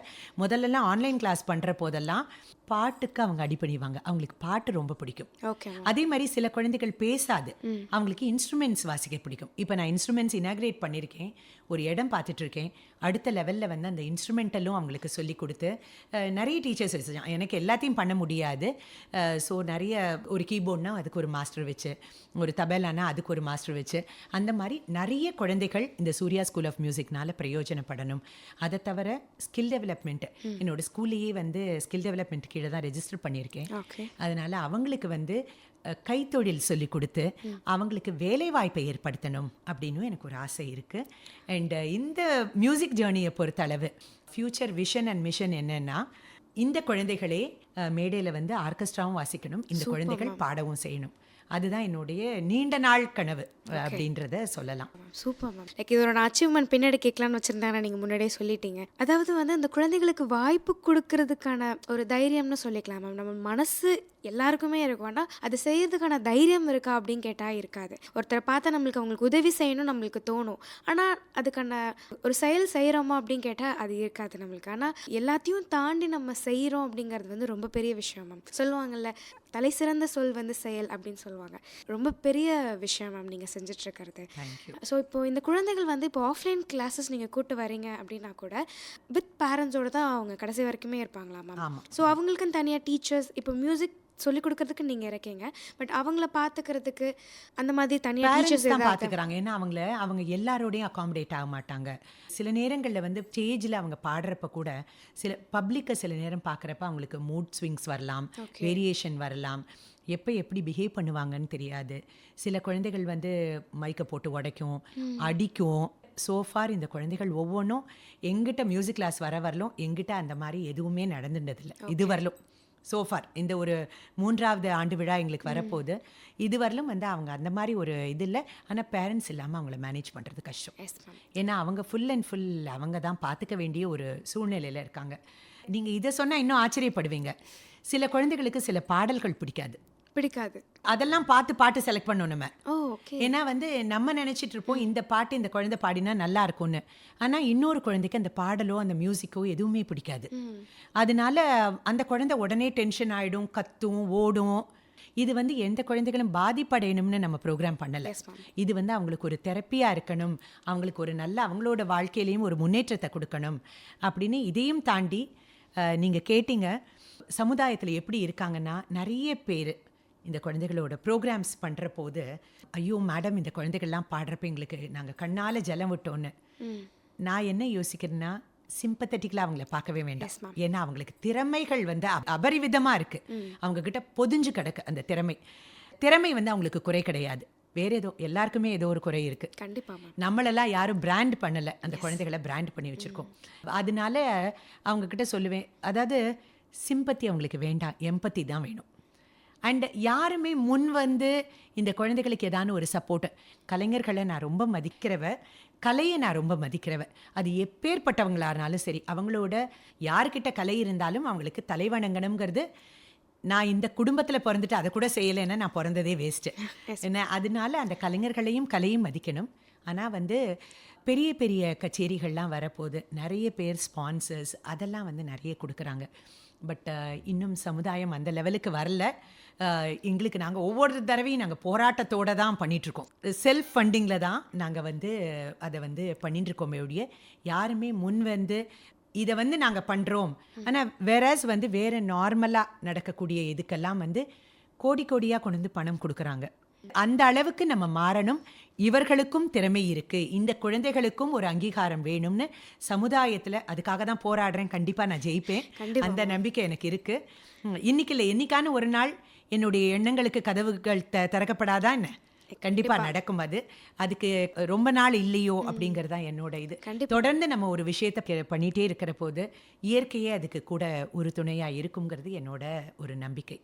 அதனால நிறைய சேலஞ்சஸ் இருக்குது நம்மளுக்கே இந்த குழந்தைகளை மேலே கொண்டு வரதுக்கு. அவங்க கரெக்டாக கிளாஸுக்கு வரணும்.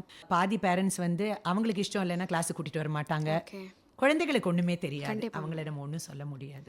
அதாவது இந்த குழந்தைகள் இப்போ பாட வைக்கிறீங்க, நீங்கள் இன்க்ளூசிவ்னு சொல்லியிருந்தீங்க மேம். ஸோ இந்த மாதிரி விஷயங்கள் எல்லாமே இப்போது மக்கள் மத்தியிலையோ பார்க்குறவங்க மத்தியிலையோ வரவேற்பு இருக்குது. அதனால இன்னும் நம்மளுக்கு வரவேற்பு வேணும், அதிகமாக வேணும். இப்போ நிறைய வந்து செல்ஃப் ஃபண்டிங் ப்ரோக்ராம் தான் பண்ணிகிட்ருக்கோம். ஓகே, இன்னும் வந்து பப்ளிக்கில் வந்து நம்மளுக்கு அதை ஒரு அங்கீகாரம் எப்படின்னா, மற்ற இசை நிகழ்ச்சிகள்லாம் நடக்கிறதுக்கு எப்படி ஸ்பான்சர்ஸ் அவங்களாவே வந்து பண்ணுறாங்களோ அதே மாதிரி இந்த குழந்தைகளுக்கும் ஒரு அவங்களுக்கு நம்பிக்கை வேணும். முதல்ல அவங்க வந்து இவங்களை கூட்டிகிட்டு வந்தால் இந்த குழந்தைகள் நல்லா பாடுவாங்க, நல்ல ஒரு இன்க்ளூசிவ் ப்ரோக்ராம், மீதி பேருக்கு அட்பார் இவங்களும் பண்ணக்கூடிய திறமை இருக்குங்கிறதுக்கு அந்த ஒரு அங்கீகாரத்துக்கு போராடிட்டு இருக்கோம்.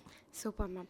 ஸோ இப்போ எனக்கு இன்னொரு கேள்வி என்னென்னா, இப்போது வந்து அந்த ஸ்பெஷல் சில்ட்ரன் அவங்களோட பேரண்ட்ஸ் வராங்கன்னு வச்சுக்கோங்களேன். இப்போ அவங்களும் குழந்தை கூடயே உட்காந்துட்டு கிளாஸ் கவனிக்கும் போது அவங்களுக்கு யாராவது ஒருத்தங்க இன்ட்ரெஸ்ட் வந்து நானும் பாடுறேன், நானும் கிளாஸில் இருக்கேன் அப்படின்ற மாதிரி ஒரு நிகழ்வு நடந்திருக்கா? அழகான ஒரு கேள்வி கேட்டிருக்கீங்க. இதில் most of the female singers எங்கள் ட்ரூப்பில் பேரண்ட்ஸ் தான். Most of the female singers, male singers ரெண்டுமே. ஏன்னா அவங்களுக்கு வந்து கூடவே இருக்கிறதுனால அவங்களுக்குமே பாட்டு ஓரளவுக்கு தெரியும். இதில் யார் யார் பாடக்கூடிய திறன் இருக்கோ அவங்க எல்லாருக்குமே மேடை கொடுத்துருக்கேன். Not only to the children, அவங்க பேரண்ட்ஸும் நிறைய பேர் பாடிட்டுருக்காங்க. அவங்க குழந்தைக்காக வந்தவங்க அவங்க, ஆனால் அவங்களுக்கும் ஒரு மேடை அமைச்சு கொடுக்கறது அப்படிங்கிறது வந்து அவங்க எதிர்பார்த்துருக்கவே மாட்டாங்க. ஆனால் நீங்கள் எவ்வளோ பெரிய விஷயம் செஞ்சிட்ருக்கீங்க மேம், அது ரொம்ப பெரிய விஷயம். அதாவது தாத்தா 1924 பிறந்தார். ஸோ 2024 வந்து தாத்தாவோட 100ஆண்டு விழா. அஃப்கோர்ஸ் என்னோட கசின் வந்து அந்த சமயம் என்னுடைய மாமியார் தவறிட்டதுனால என்னால் சோடவந்தானுக்கு போக முடியல. தாத்தாவோட வீட்லேயே வச்சு ரொம்ப பிரம்மாண்டமாக இங்கேருந்து கலைத்துறையில் இருக்கிற நிறைய பேர் அங்கே போயிருந்தாங்க தாத்தா வீட்டுக்கு. அதில் வந்து என்னோட மாமா பையன் வந்து பெரிய லெவலில் வந்து ஒரு 3 நாளைக்கு ப்ரோக்ராம் பண்ணார். 100ஆண்டு விழாவை ட்ராமா, இசை, நாடகம் எல்லாமே நடத்தினார். நான் 98லேருந்து, அதாவது 100ஆண்டு விழாவை நோக்கி தான் அதை பண்ணினேன். 98, 99th பர்த்டே, 100th பர்த்டே 3 நான் தனியாக பண்ணினேன். 98th பர்த்டேயில் ஒரு வித்தியாசமாக இருக்கணுங்கிறதுக்காக வந்து இதுவரையிலும் தாத்தாவை பற்றின ஃபுல் ரெக்கார்டும் அதாவது ஆத்தென்டிகேட்டடாக அவருடைய திரையுலக பயணம் வாழ்க்கை பயணம்னு 2 செக்மெண்ட்டாக எடுத்துட்டு அவருடைய பாடல்கள் என்னென்னு ஒரு லைன் பாடிட்டு எந்த படத்தில் நடித்தார், கூட யார் இது பண்ணாங்க, அந்த மாதிரி வந்து ஒரு ப்ரோக்ராம். அப்புறம் அவருடைய பிறப்பிலிருந்து இறப்பு வரலாம் அதை ஃபுல்லாகவே ஒரு இது பண்ணேன், ப்ரோக்ராம் பண்ணேன். 99 என்ன பண்ணேன், ஒரு 15 பேருக்கு வந்து அவார்ட்ஸ் கொடுத்து 99th பர்த்டே தாத்தாவோடதுக்கு ஒரு 15 பேருக்கு அவார்டு கொடுத்து டிஆர்எம் விருது, டிஆர்எம் 99 அப்படின்னு கொடுத்து ஒரு விருது கொடுத்து அவங்களுக்கு வந்து ஒரு சிறப்பு செஞ்சு ஒரு ப்ரோக்ராம் பண்ணினேன். அதுக்கப்புறம் 100ஆண்டு விழாவுக்கும் வந்து இந்த தடவையும் சிறப்பு விருதா ஒரே ஒருத்தருக்கு மட்டும் ஒரு சிறப்பு விருது கொடுத்து தாத்தாவோட பயணிச்ச ஒரு 5-6 பேருக்கு வந்து டிஆர்எம் 100 விருது அந்த மாதிரி கொடுத்தேன். அதில் அந்த 99 கொடுத்தது எல்லாமே தாத்தாவோட இன்றளவும் தாத்தா காலகட்டத்தில் தாத்தாவோட கூட இருந்தவங்க எல்லாம் கவியரசர் ஃபேமிலியோ சீர்காழி மாமா ஃபேமிலியோ அந்த மாதிரி எல்லாருமே இன்றளவும் எம்எஸ்வி மாமா ஃபேமிலி அவங்க எல்லாருமே நம்மளுக்கு கனெக்டடாக தான் இருக்காங்க. அந்த காலத்தில் இருந்த ஒரு சில ஆர்டிஸ்ட் எல்லாருமே வந்து நம்ம சுஷீலாமா தாத்தாவோட கூட பாடினது, அப்புறம் மியூசிக் டைரக்டர்ஸில் சிலர், இந்த மாதிரி எல்லாரையுமே கூப்பிட்டு தான் தாத்தாவோட பயணித்தவங்க அப்படின்னு சொல்லி அவங்களுக்கு ஒரு விருதை கொடுத்து இந்த தடவை 100ஆண்டு விழாவும் நானும் பண்ணினேன், தனியாகவே பண்ணினேன் நான். தனியாகவே பண்ணுங்க. ஆமாம், இதில் ரஷ்யன் கல்ச்சுரல் சென்டரில் வச்சு. இப்போ இவ்வளோ நேரம் நம்ம வந்து மியூசிக் அப்படின்ற மாதிரி பேசுகிறோம். நீங்கள் சொல்லியிருந்தீங்க நான் வாய்ஸ் ஆர்டிஸ்ட்டும் நான் அதுக்கும் வாய்ஸ் கொடுத்துருக்கேன், நிறைய துறைகளுக்கும் நிகழ்ச்சிகளுக்குமே நீங்கள் வந்து நிறைய வாய்ஸ் கொடுத்துருக்கீங்க மேம், அதை பற்றி சொல்லுங்கள். இந்த மாதிரி நிறைய வாய்ஸ் ஓவர்ஸ் அப்பையிலேருந்தே பண்ணிட்டதுனால எனக்கு ஒரு நல்ல ஒரு எக்ஸ்பீரியன்ஸ் இருந்தது. அதுக்கப்புறம் வந்து நம்ம ஒரு காலகட்டத்தில் வந்து நான் கண்டினியூஸாக எல்லா அதாவது நம்ம அரசு சார்பாக இருக்கிற எல்லா துறைகளுக்கும் தமிழ்நாடு முழுக்க வந்து என்னோட வாய்ஸ் தான் போச்சு. எல்லா துறைகளுக்கும் வந்து நான் வாய்ஸ் கொடுத்துருக்கேன், நிறைய டாக்குமெண்ட்ரி ஃபிலிம்ஸ்க்கு, போத் இங்கிலீஷ் தமிழ் ரெண்டுத்துலேயுமே. அதே மாதிரி நிறைய அதாவது நிகழ்ச்சி தொகுப்பு எம்சி வந்து நிறைய மாஸ்டர் ஆஃப் செரமனிஸாக நிறைய இதெல்லாம் வந்து குழந்தையிலேருந்தே இருக்கக்கூடிய ஒரு இன்ட்ரெஸ்டான விஷயங்கள். நிறைய கார்ப்பரேட்டுக்கும் நிறைய பண்ணியிருக்கேன். அதை தவிர நிறைய தமிழக ஆளுநர் அவர்களுடைய ஷோஸ் நிறைய இதை ஹோஸ்ட் பண்ணியிருக்கேன் நான். அதாவது நான் எப்போதும் சொல்கிறாப்புல தான், எந்த ஒரு வாய்ப்பு வந்தாலும் அதை தட்டி கழிக்கிறது இல்லை. எத்தனையோ மேடைகளில் வந்து மேடையில் அந்த மொமெண்டமில் போய் டக்குன்னு உட்காந்து அந்த ஷோக்கு வந்து அப்படியே பண்ணக்கூடிய ஒரு வாய்ப்பெல்லாம் கூட வந்திருக்கு.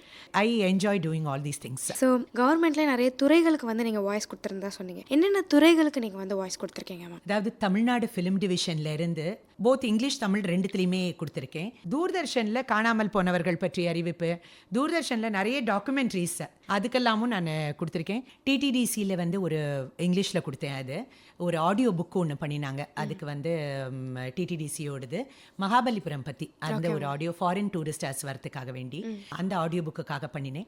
அதை தவிர வந்து social welfare department, health department, அதுக்கப்புறம் வந்து ஃபிலிம் டிவிஷனில் ஃபுல் அண்ட் ஃபுல் அப்போல்லாம் வந்து நிறைய ஃபிலிம் டிவிஷனில் தான் வந்து நம்மளுடைய எல்லா என்னென்ன புது ஸ்கீம்ஸ் வந்தாலும் சரி எதுவானாலும் அவங்க தான் ஃபஸ்ட்டு கேப்சர் பண்ணுவாங்க. ஸோ தமிழ்நாடு ஃபிலிம் டிவிஷன்ல இருந்து செய்தி மற்றும் சுற்றுலாத்துறை, அதுக்கப்புறம் வந்து அதில் இருக்கிற எல்லா ஆவணங்களுக்கும் சமூக நலத்துறை, அதுக்கப்புறம் வந்து ஊரக வளர்ச்சித்துறை, அதுக்கப்புறம் வந்து டிடிடிசி. இதில் வந்து என்னென்னா குறிப்பாக சொல்லணும்னா நம்ம சிற்றுந்து ரிலீஸ் பண்ண போது, அதுக்கு அம்மா உணவகம் வந்த போது, ஓமந்தூரார் மாளிகை ஓப்பன் பண்ணினப்ப, இந்த மாதிரி ஸ்பெஷலைஸ்டு இதுக்கெல்லாம் வந்து நிறைய வாய்ஸ் கொடுத்துருக்கேன். அது ஒரு காலகட்டத்தில் வந்து என்னோட வாய்ஸ் வந்து தமிழகத்தில் இருக்கிற எல்லா தியேட்டர்ஸையும், கியூப் தியேட்டர்ஸ்லேயும் என்னோட வாய்ஸ் அப்போ வந்து எல்லா கவர்மெண்ட்டோட எனி ப்ராஜெக்ட் அவங்க எந்த ப்ராஜெக்ட் பண்ணினாலுமே அதுக்கு உண்டான ஆவணப்படங்களில் வந்து மேக்ஸிமம் என்னோட வாய்ஸ் தான் அதில் போயிருக்கு. Super ma'am. அதாவது சில நேரங்களில் வந்து சாதாரணமாக நான் சினிமா பார்க்க மாட்டேன், ஏன்னா எனக்கு அது எங்கள் குடும்பத்திலேயே அது பழக்கம் இல்லாத ஒன்று. ஆனால் என் பசங்க மூலமாக வந்து எப்பயான திரைப்பட ஏதானு பார்க்குறதுக்கு போனேன்னா அங்கே வந்து என்னோட அந்த செய்தி இதில் விளம்பரத்துறையில் வந்து அதோட செய்தி அந்த கிளிப்பிங் வரப்போது எதிர்பாராத விதமாக ஒரு 2-3 நம்ம நிறைய வாய்ஸ் கொடுத்துருப்பேன் நான். ஆனால் திடீர்னு வந்து நம்மளோட வாய்ஸ் அங்கே வருது அப்படிங்கிற போது ரொம்ப பெருமையாகவும் இருக்கும் அந்த தருணம். அதே நேரம் ரொம்ப சந்தோஷமாக இருக்கும். யாரோ சொல்லி கேள்விப்பட்டது போக நம்மளே அதை கேட்கறது. நிறைய பேர் என்னைய சொல்லியிருக்காங்க, இந்த சினிமாவில் உங்களோட வாய்ஸ் கேட்டேன், அந்த சினிமாவில் கேட்டேன் உங்களோடது. ஏன்னா அந்த நம்மளோட இது வரும் இல்லையா, அந்த செய்தி விளம்பரத்துறையோட ஒரு ஆட் எப்போதுமே வரும் அங்க. அந்த மாதிரி கேட்டது. இன்ஃபேக்ட் என்னைய வந்து ஓமந்தூரார் மாளிகை ஆரம்பிக்கிற போது கண்டினியூஸா அதோட பத்தின அந்த என்னென்ன இருக்கு, சிறப்பம்சங்கள் என்ன, இதெல்லாம் அதை பத்தி நான் தான் பேசியிருந்தேன். அது ஒரு லெங்க்தி, ஒரு ஹாஃப் அன் ஹவர் அது பைட். அது ஓகே. அந்த இதுக்கு வந்து போன போது என்னை கூட அங்க இருக்கிறவங்க வந்து என்னை கூப்பிட்டு, நீ ஓமந்தூரார் மாளிகையில உன்னோட வாய்ஸ் கண்டினியூஸா போயிட்டு இருக்கு, நீ போய் கேட்க போலியா அப்படின்னுட்டு. ஓகே. ஸோ அந்த மாதிரி யாரோ ஒருத்தர் நம்மளை கேட்குற போது, இல்லை சினிமா தியேட்டர் போனப்ப கேட்டோம். அந்த மாதிரி சொல்றப்ப அம்மா உணவகம் கண்டினியூஸாக அம்மா உணவகத்தில் வந்து அதில் டிவி வச்சுருந்தாங்க போல் இருக்கு.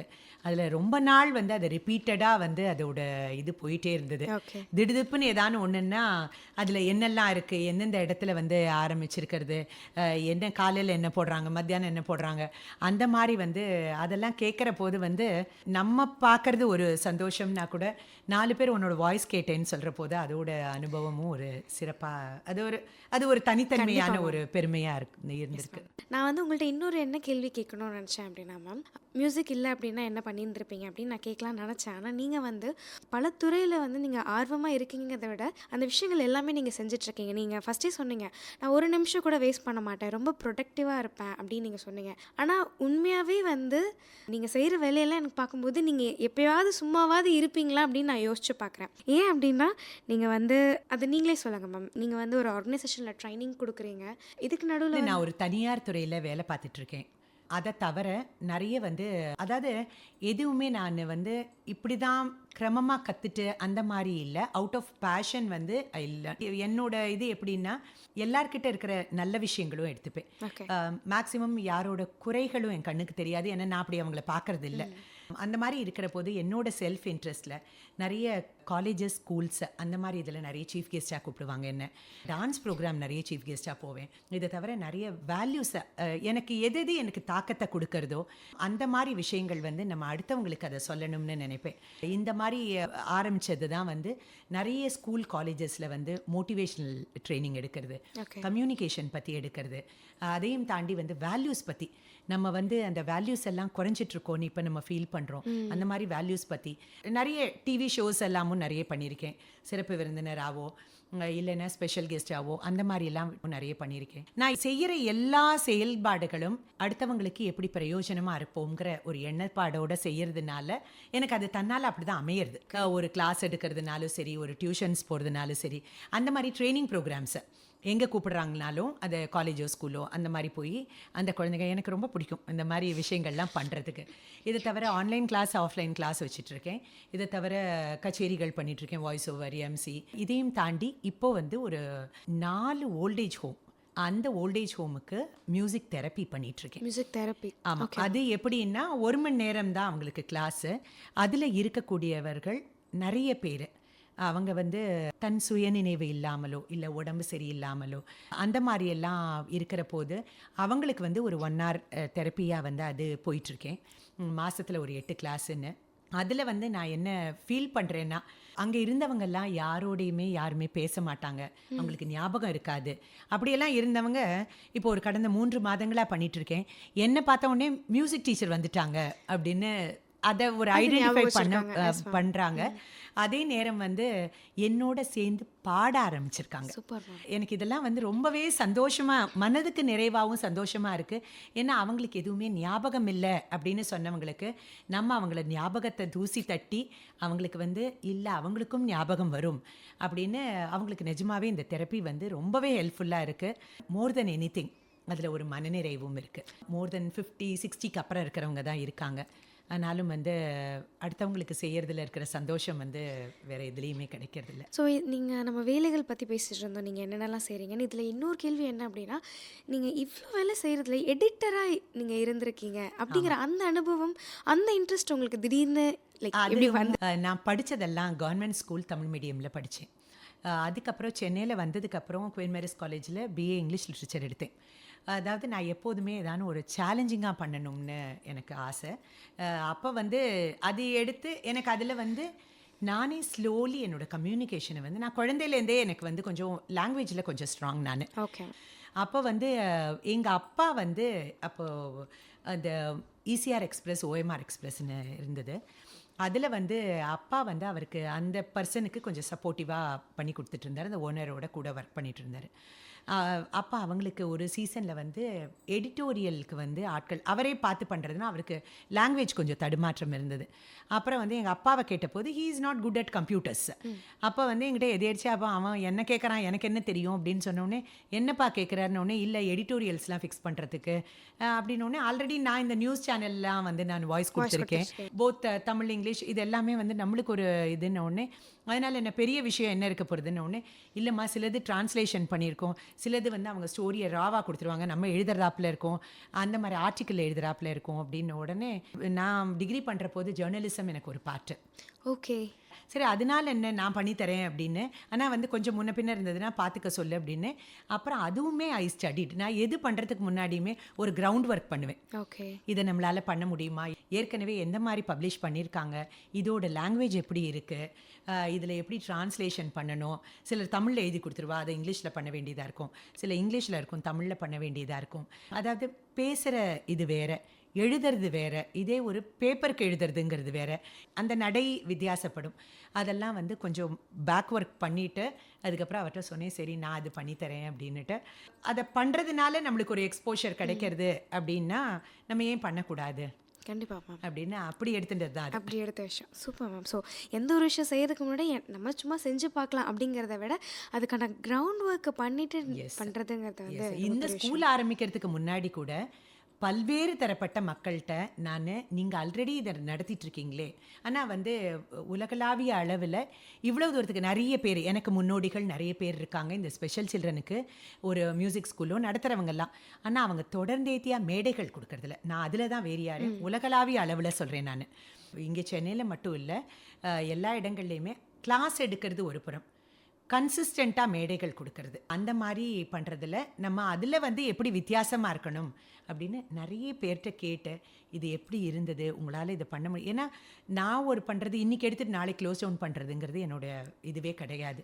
ஒரு கால் எடுத்து முன்னுக்கு வச்சிட்டோம்னா அடுத்தடுத்து அதை அடுத்த லெவலுக்கு கொண்டு போகணும் அப்படிங்கிற ஒரு இன்டென்ஷனில் தான் நான் அதை பண்ணுறதுனால கிரவுண்ட் ஒர்க் பண்ணிட்டு தான் எப்போதுமே பண்ணுவேன். அதில் வந்து நம்ம கொஞ்சம் எக்ஸ்பீரியன்ஸ் ஆகிட்டு தான் அதை பண்ணணும், அது தெரியாமல் ஆழம் தெரியாமல் காலை விடக்கூடாது அப்படிங்கிறது தான். சிறப்பு மேம், சூப்பர். இதுதான் வந்து கரெக்டான வேவும் கூட. நம்ம ஒரு விஷயம் செய்கிறதுக்கு முன்னாடி ஒரு 50 இயர்ஸாக நீங்கள் சைல்டு ஆர்டிஸ்ட், நீங்கள் அப்போலேருந்தே பாட்டு கற்றுட்டு வந்துட்டுருக்கீங்க. முன்னாடி இருந்த மியூசிக்கும் இப்போ இருக்க மியூசிக்குமான ஒரு வித்தியாசம் என்ன இருக்குன்னு நினைக்கிறீங்க? இல்லை, அது டோட்டலி டிஃப்ரெண்ட். அதாவது நான் வந்து முன்னாடி இருக்கிற மியூசிக் இப்போ இருக்கிற மியூசிக்குங்கிறத பார்க்குறத விட முன்னாடி இருந்த ஆடியன்ஸ் இப்போ இருக்கிற ஆடியன்ஸை தான் நான் பார்க்குறேன். ஓகே. ஏன்னா வந்து அப்போ இருந்த மியூசிக் டைரக்டர்ஸாக இருக்கட்டும், பாடல்கள் எழுதினவங்களாக இருக்கட்டும், அந்த சூழலில் இப்போ நீங்கள் 1930s மூவிஸ் எல்லாம் பார்த்தீங்கன்னா நிறைய வந்து கர்நாடக சங்கீதம் தழுவின பாடல்கள் தான் இருக்கும். அதோட பேஸ் தெரியாதவா பாடவே முடியாது. அதில் அந்த மாதிரி ஆட்கள் தான் இருந்திருக்காங்க. ஒவ்வொரு பீரியட் ஆஃப் ஒரு 50ஸ்க்கு அப்புறம் தான் வந்து இது கொஞ்சம் கொஞ்சமாக மாற ஆரம்பிச்சது. மாற்றங்கள் எப்போதுமே வரவேற்கத்தக்கது தான், நான் அதை இல்லைன்னே சொல்ல மாட்டேன். ஏன்னா நம்மளாமுமே பழைய காலங்களும் பார்த்து, அதுக்கு நடுப்புற வந்ததும் பார்த்து, அதுக்கப்புறம் இப்போ இருக்கிறதையும் பார்த்துட்டு வரோம். அன்னைக்கு இருந்த ஆடியன்ஸ் இன்னைக்கு இல்லை. இப்போ உங்கள் பாட்டி தாத்தாக்கெல்லாம் என்ன பிடிக்குமோ அது உங்களுக்கு இன்னைக்கு பிடிக்காது. அடுத்து உங்கள் பேரம்பேத்தி வரப்போது அது வேற விஷயமா இருக்க போகுது. ஸோ எல்லாமே வந்து ஒரு படங்கள் வரதா இருக்கட்டும், ஒரு பாடல்கள் வரதா இருக்கட்டும், ஒரு மியூசிக் வரதா இருக்கட்டும், இது எல்லாமே வந்து அந்தந்த அதை யார் எண்ட் யூசர்ஸ் யார் அதை கேட்க போகிறாங்க அவங்களுக்காகத்தான் பாடல்கள் இயற்றப்படுறது. இப்போ அந்த காலத்துக்காரவங்கெல்லாம் என்ன சொல்லுவாங்க, இப்போ எல்லாம் வரது என்ன பாட்டா அப்படின்னு கேட்பாங்க. அது வந்து பொதுவாக இருக்கக்கூடியது. இப்போ நாங்கள் கூட நிறைய புது பாடல்கள் பாடுறதில்ல, ஏன்னா நிறைய வார்த்தைகள் புரிய மாட்டேங்கிறது. அதுலேயும் நிறைய நல்ல பாடல்கள் வருது. அந்த மாதிரி பாடல்கள் யார் கேட்டாலும் அதுக்குன்னு தனியாக ஆட்களை வச்சு அவங்கள பாட சொல்கிறோம், இல்லைன்னு சொல்லலை. ஆனால் ஒரேடியாக ஃபுல்லாக இப்போ இருக்கிற பாடல்களே அப்படி யாரும் கேட்க மாட்டேங்கிறாங்க. அண்டு மோஸ்ட்லி சபாக்கள்லாம் இன்னும் மாறலை. எல்லாத்துலேயுமே பழைய பாடல்கள் தான் கேட்குறதுக்கு தான் ஒரு ஆடியன்ஸ் இருக்காங்களே ஒழிய இப்போ வந்து புதுசாக இருக்கிறவங்க யாருமே வந்து உட்காந்து கச்சேரி கேட்கணுங்கிற ஆட்டிடியூடில் இல்லை. Okay. So again coming back, ஆடியன்ஸ்க்கு தகுந்த பாடல்கள் தான் கொடுக்க வேண்டியதாக இருக்குது. மெஜாரிட்டி வந்து எல்லாருமே பழைய பாடல்களுக்கு அதனால தான் போக வேண்டிய ஒரு கட்டாயத்தில் இருக்கும். அப்போ நீங்கள் வந்து உங்களோட ஸ்கூல் ஸ்டூடெண்ட்ஸ், குழந்தைகள், நீங்கள் எல்லாத்துக்குமே இப்போ வந்து நம்ம அந்த பழைய பாடல்கள் தான் இல்லை, அப்படி சொல்லிக் கொடுக்கல. ஏன்னா எல்லா குழந்தைகளுக்கும் அது வராது. ஓகே. சில குழந்தைகள் எங்கே முடியறதோ அங்கே சொல்லிக் கொடுப்போம். ஏன்னா இந்த டிக்ஷன் கிளாரிட்டி வரணும்னா பழைய பாடல்களுக்கு தான் போகணும்.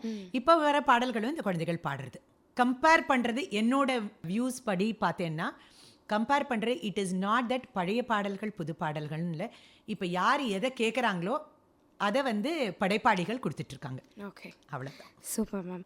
ஸோ நீங்கள் சொல்லியிருந்தீங்க நீங்கள் வந்து சிவாஜி விருது வாங்கியிருக்கீங்க. அண்ட் அதுக்கப்புறம் சொன்னீங்க சிறந்த வாய்ஸ் ஓவர் ஆர்டிஸ்ட், அது சிறந்த பாடகி அவார்டும் வாங்கியிருந்தீங்கன்னு சொல்லியிருந்தீங்க. இது இல்லாமல் வேறு என்னென்ன விருதுகள் நீங்கள் வாங்கியிருக்கீங்க மேம்?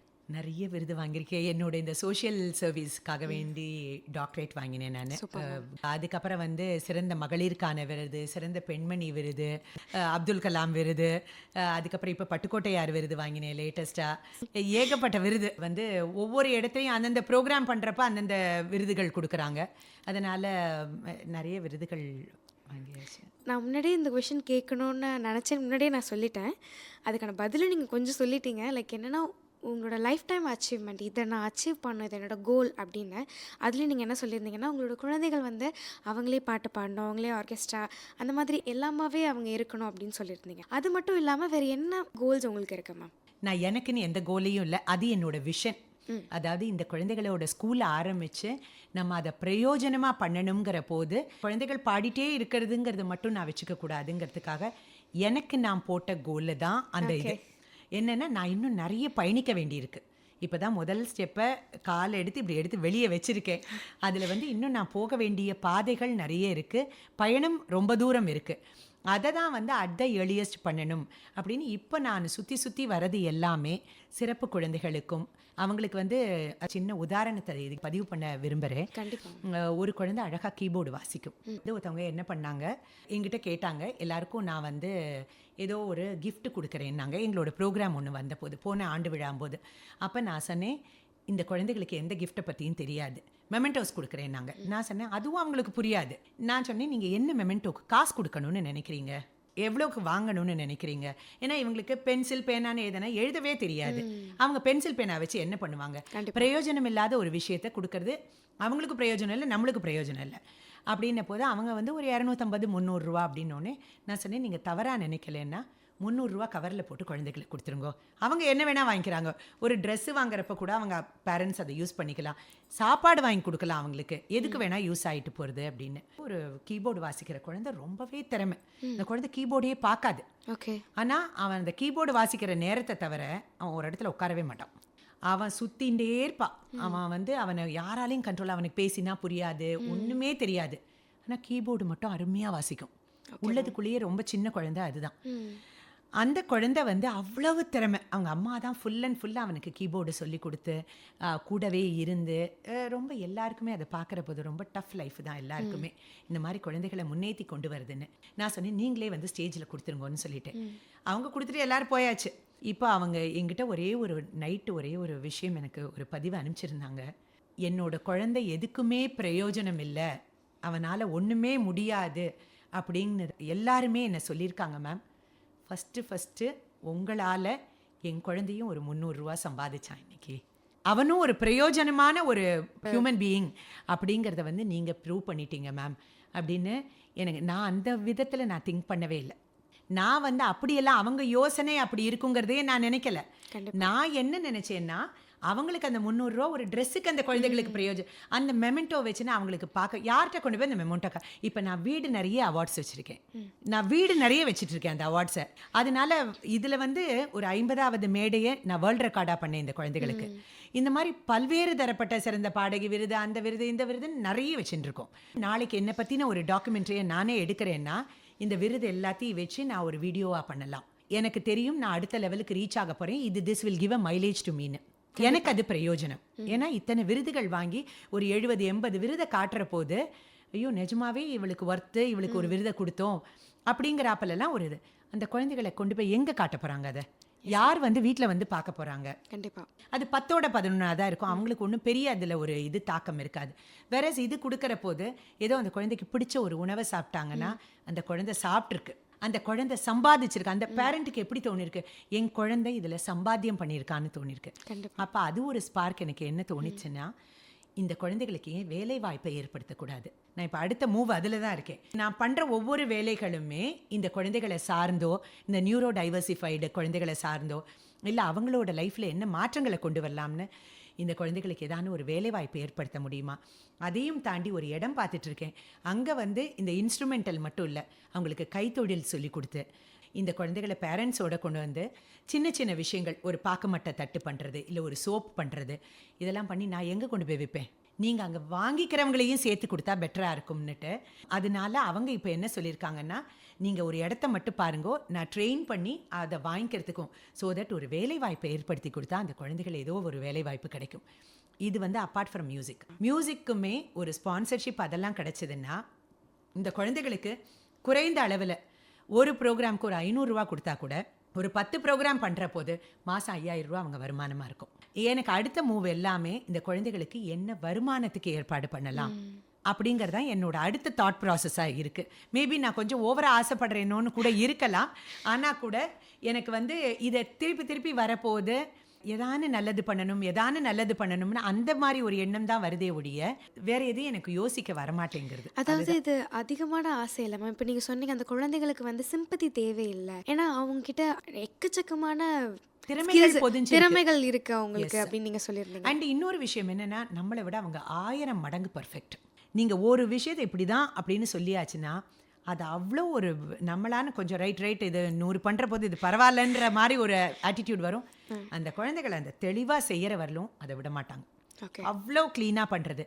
ஏன்னா எனக்கு வந்து தமிழகம் முழுக்க இருக்கிற இந்த மாதிரி சிறப்பு குழந்தைகளை கூப்பிட்டு ஆடிஷன் வச்சு, இது வந்து பெரிய ஒரு கோரஸ், ஒரு காயர் டீம்லாம் சொல்கிறாங்க இல்லையா, அந்த மாதிரி ஒரு பிரம்மாண்டமாக 50 குழந்தை 100 குழந்தை அந்த மாதிரி ஒரு ஸ்டேஜில் ஏற்றி எல்லாருக்கும் ஒரு பாடல்கள் சொல்லி கொடுத்து அவளை எக்ஸிபிட் பண்ணி அவளோட டேலண்ட்டை இந்த மாதிரி எல்லாம் பண்ணணும்னு தமிழகம் ஃபுல்லாக இருக்கிற குழந்தைகளை கூப்பிட்டு அவளுக்கு ட்ரைனிங் கொடுத்து ஒரு பெரிய மேடையில் வச்சு, யாருடா சொன்னது ஒன்றுமே தெரியாது இந்த குழந்தைகளுக்குன்னு, இவ்வளோ அழகாக பாடுறாங்களே அப்படின்னு அந்த மாதிரி ஒரு பெரிய விழா ஒன்று அரேஞ்ச் பண்ணி அதில் வந்து 150வது மேடைக்கு வந்து ஒரு வேர்ல்ட் ரெக்கார்டு பண்ணணும்னு நினச்சிட்ருக்கேன்.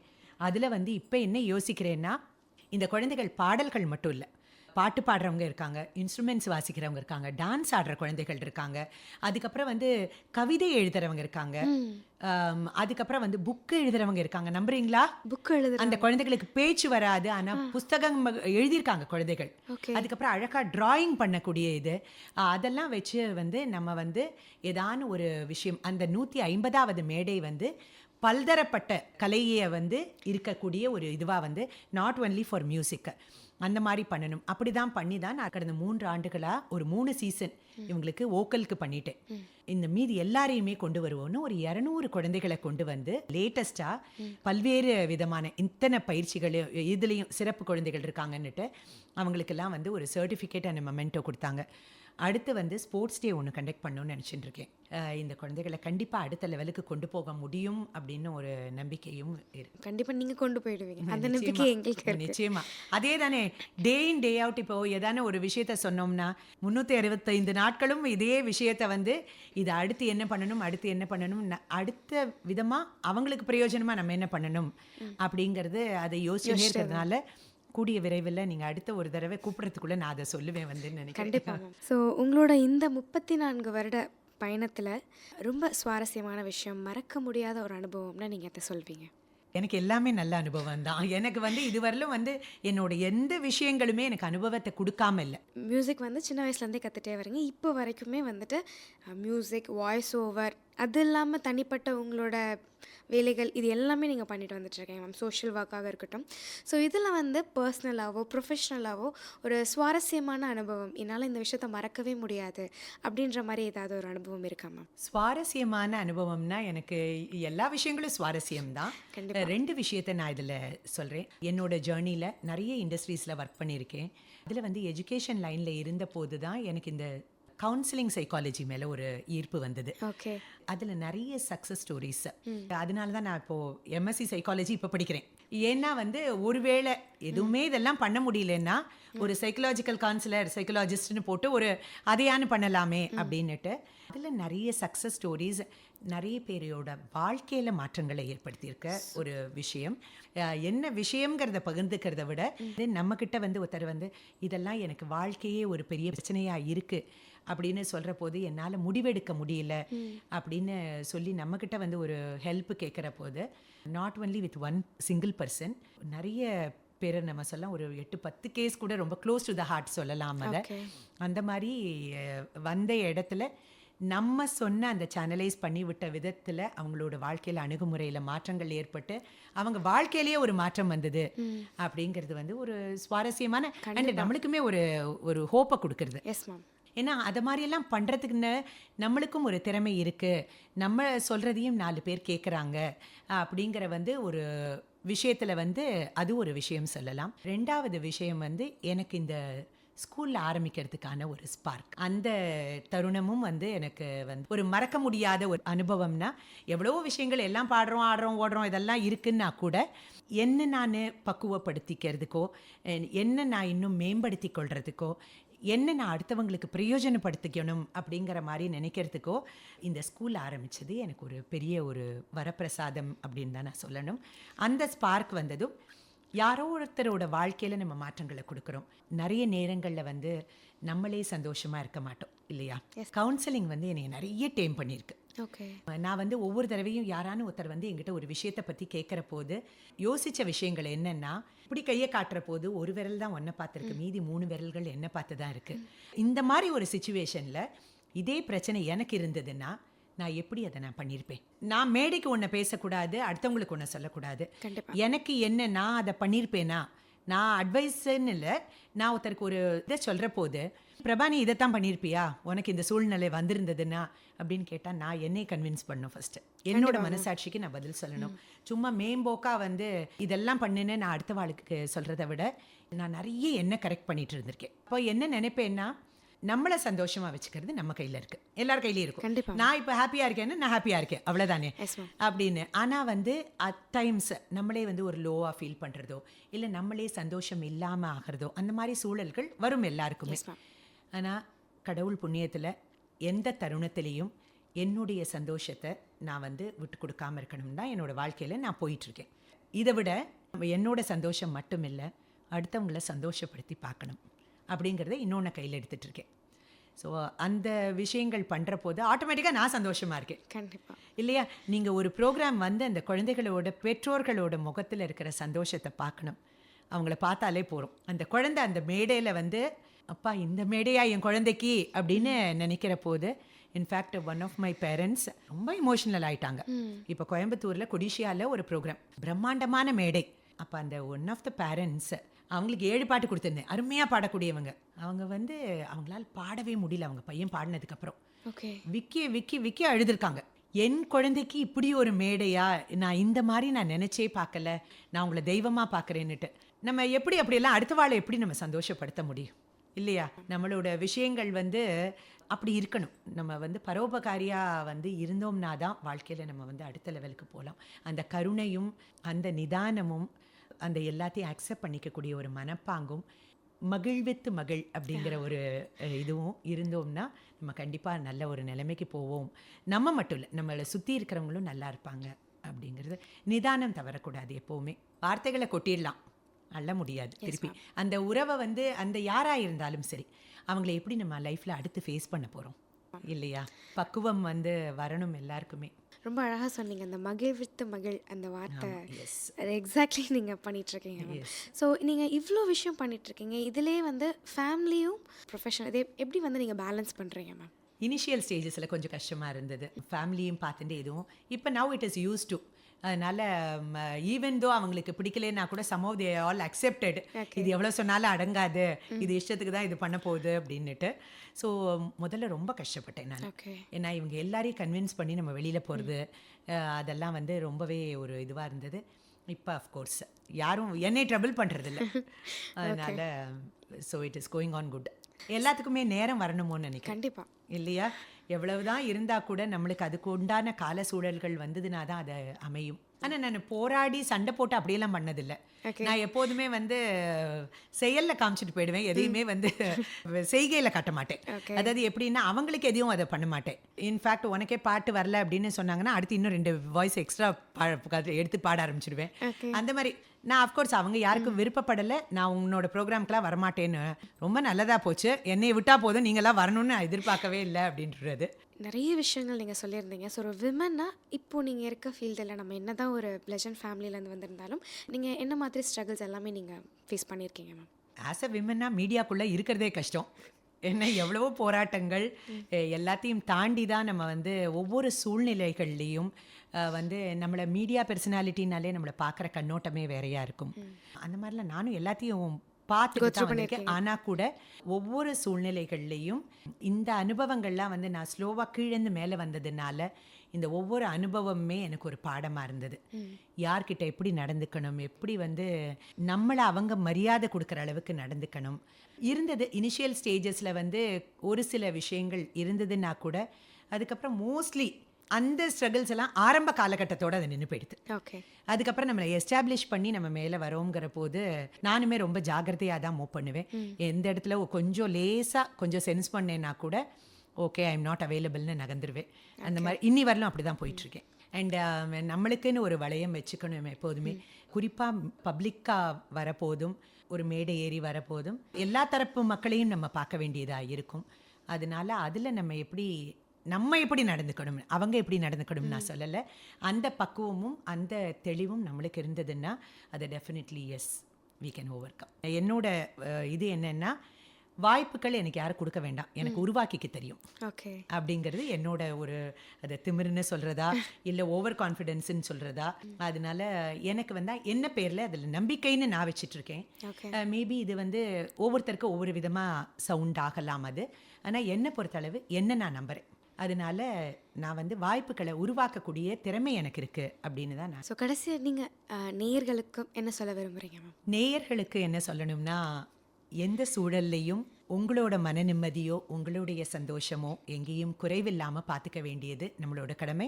அண்ட் நம்ம வந்து எது நீங்கள் பண்ணினாலும் மனசாட்சிக்கு உடன்பட்டு எந்த ஒரு விஷயங்களும் நம்ம பண்ண போகிறோம் அதனால 4 பேர் பிரயோஜனப்பட போகிறாங்க அப்படின்னா எதையுமே யோசிக்காமல் you can go ahead and you will be the king or queen for that.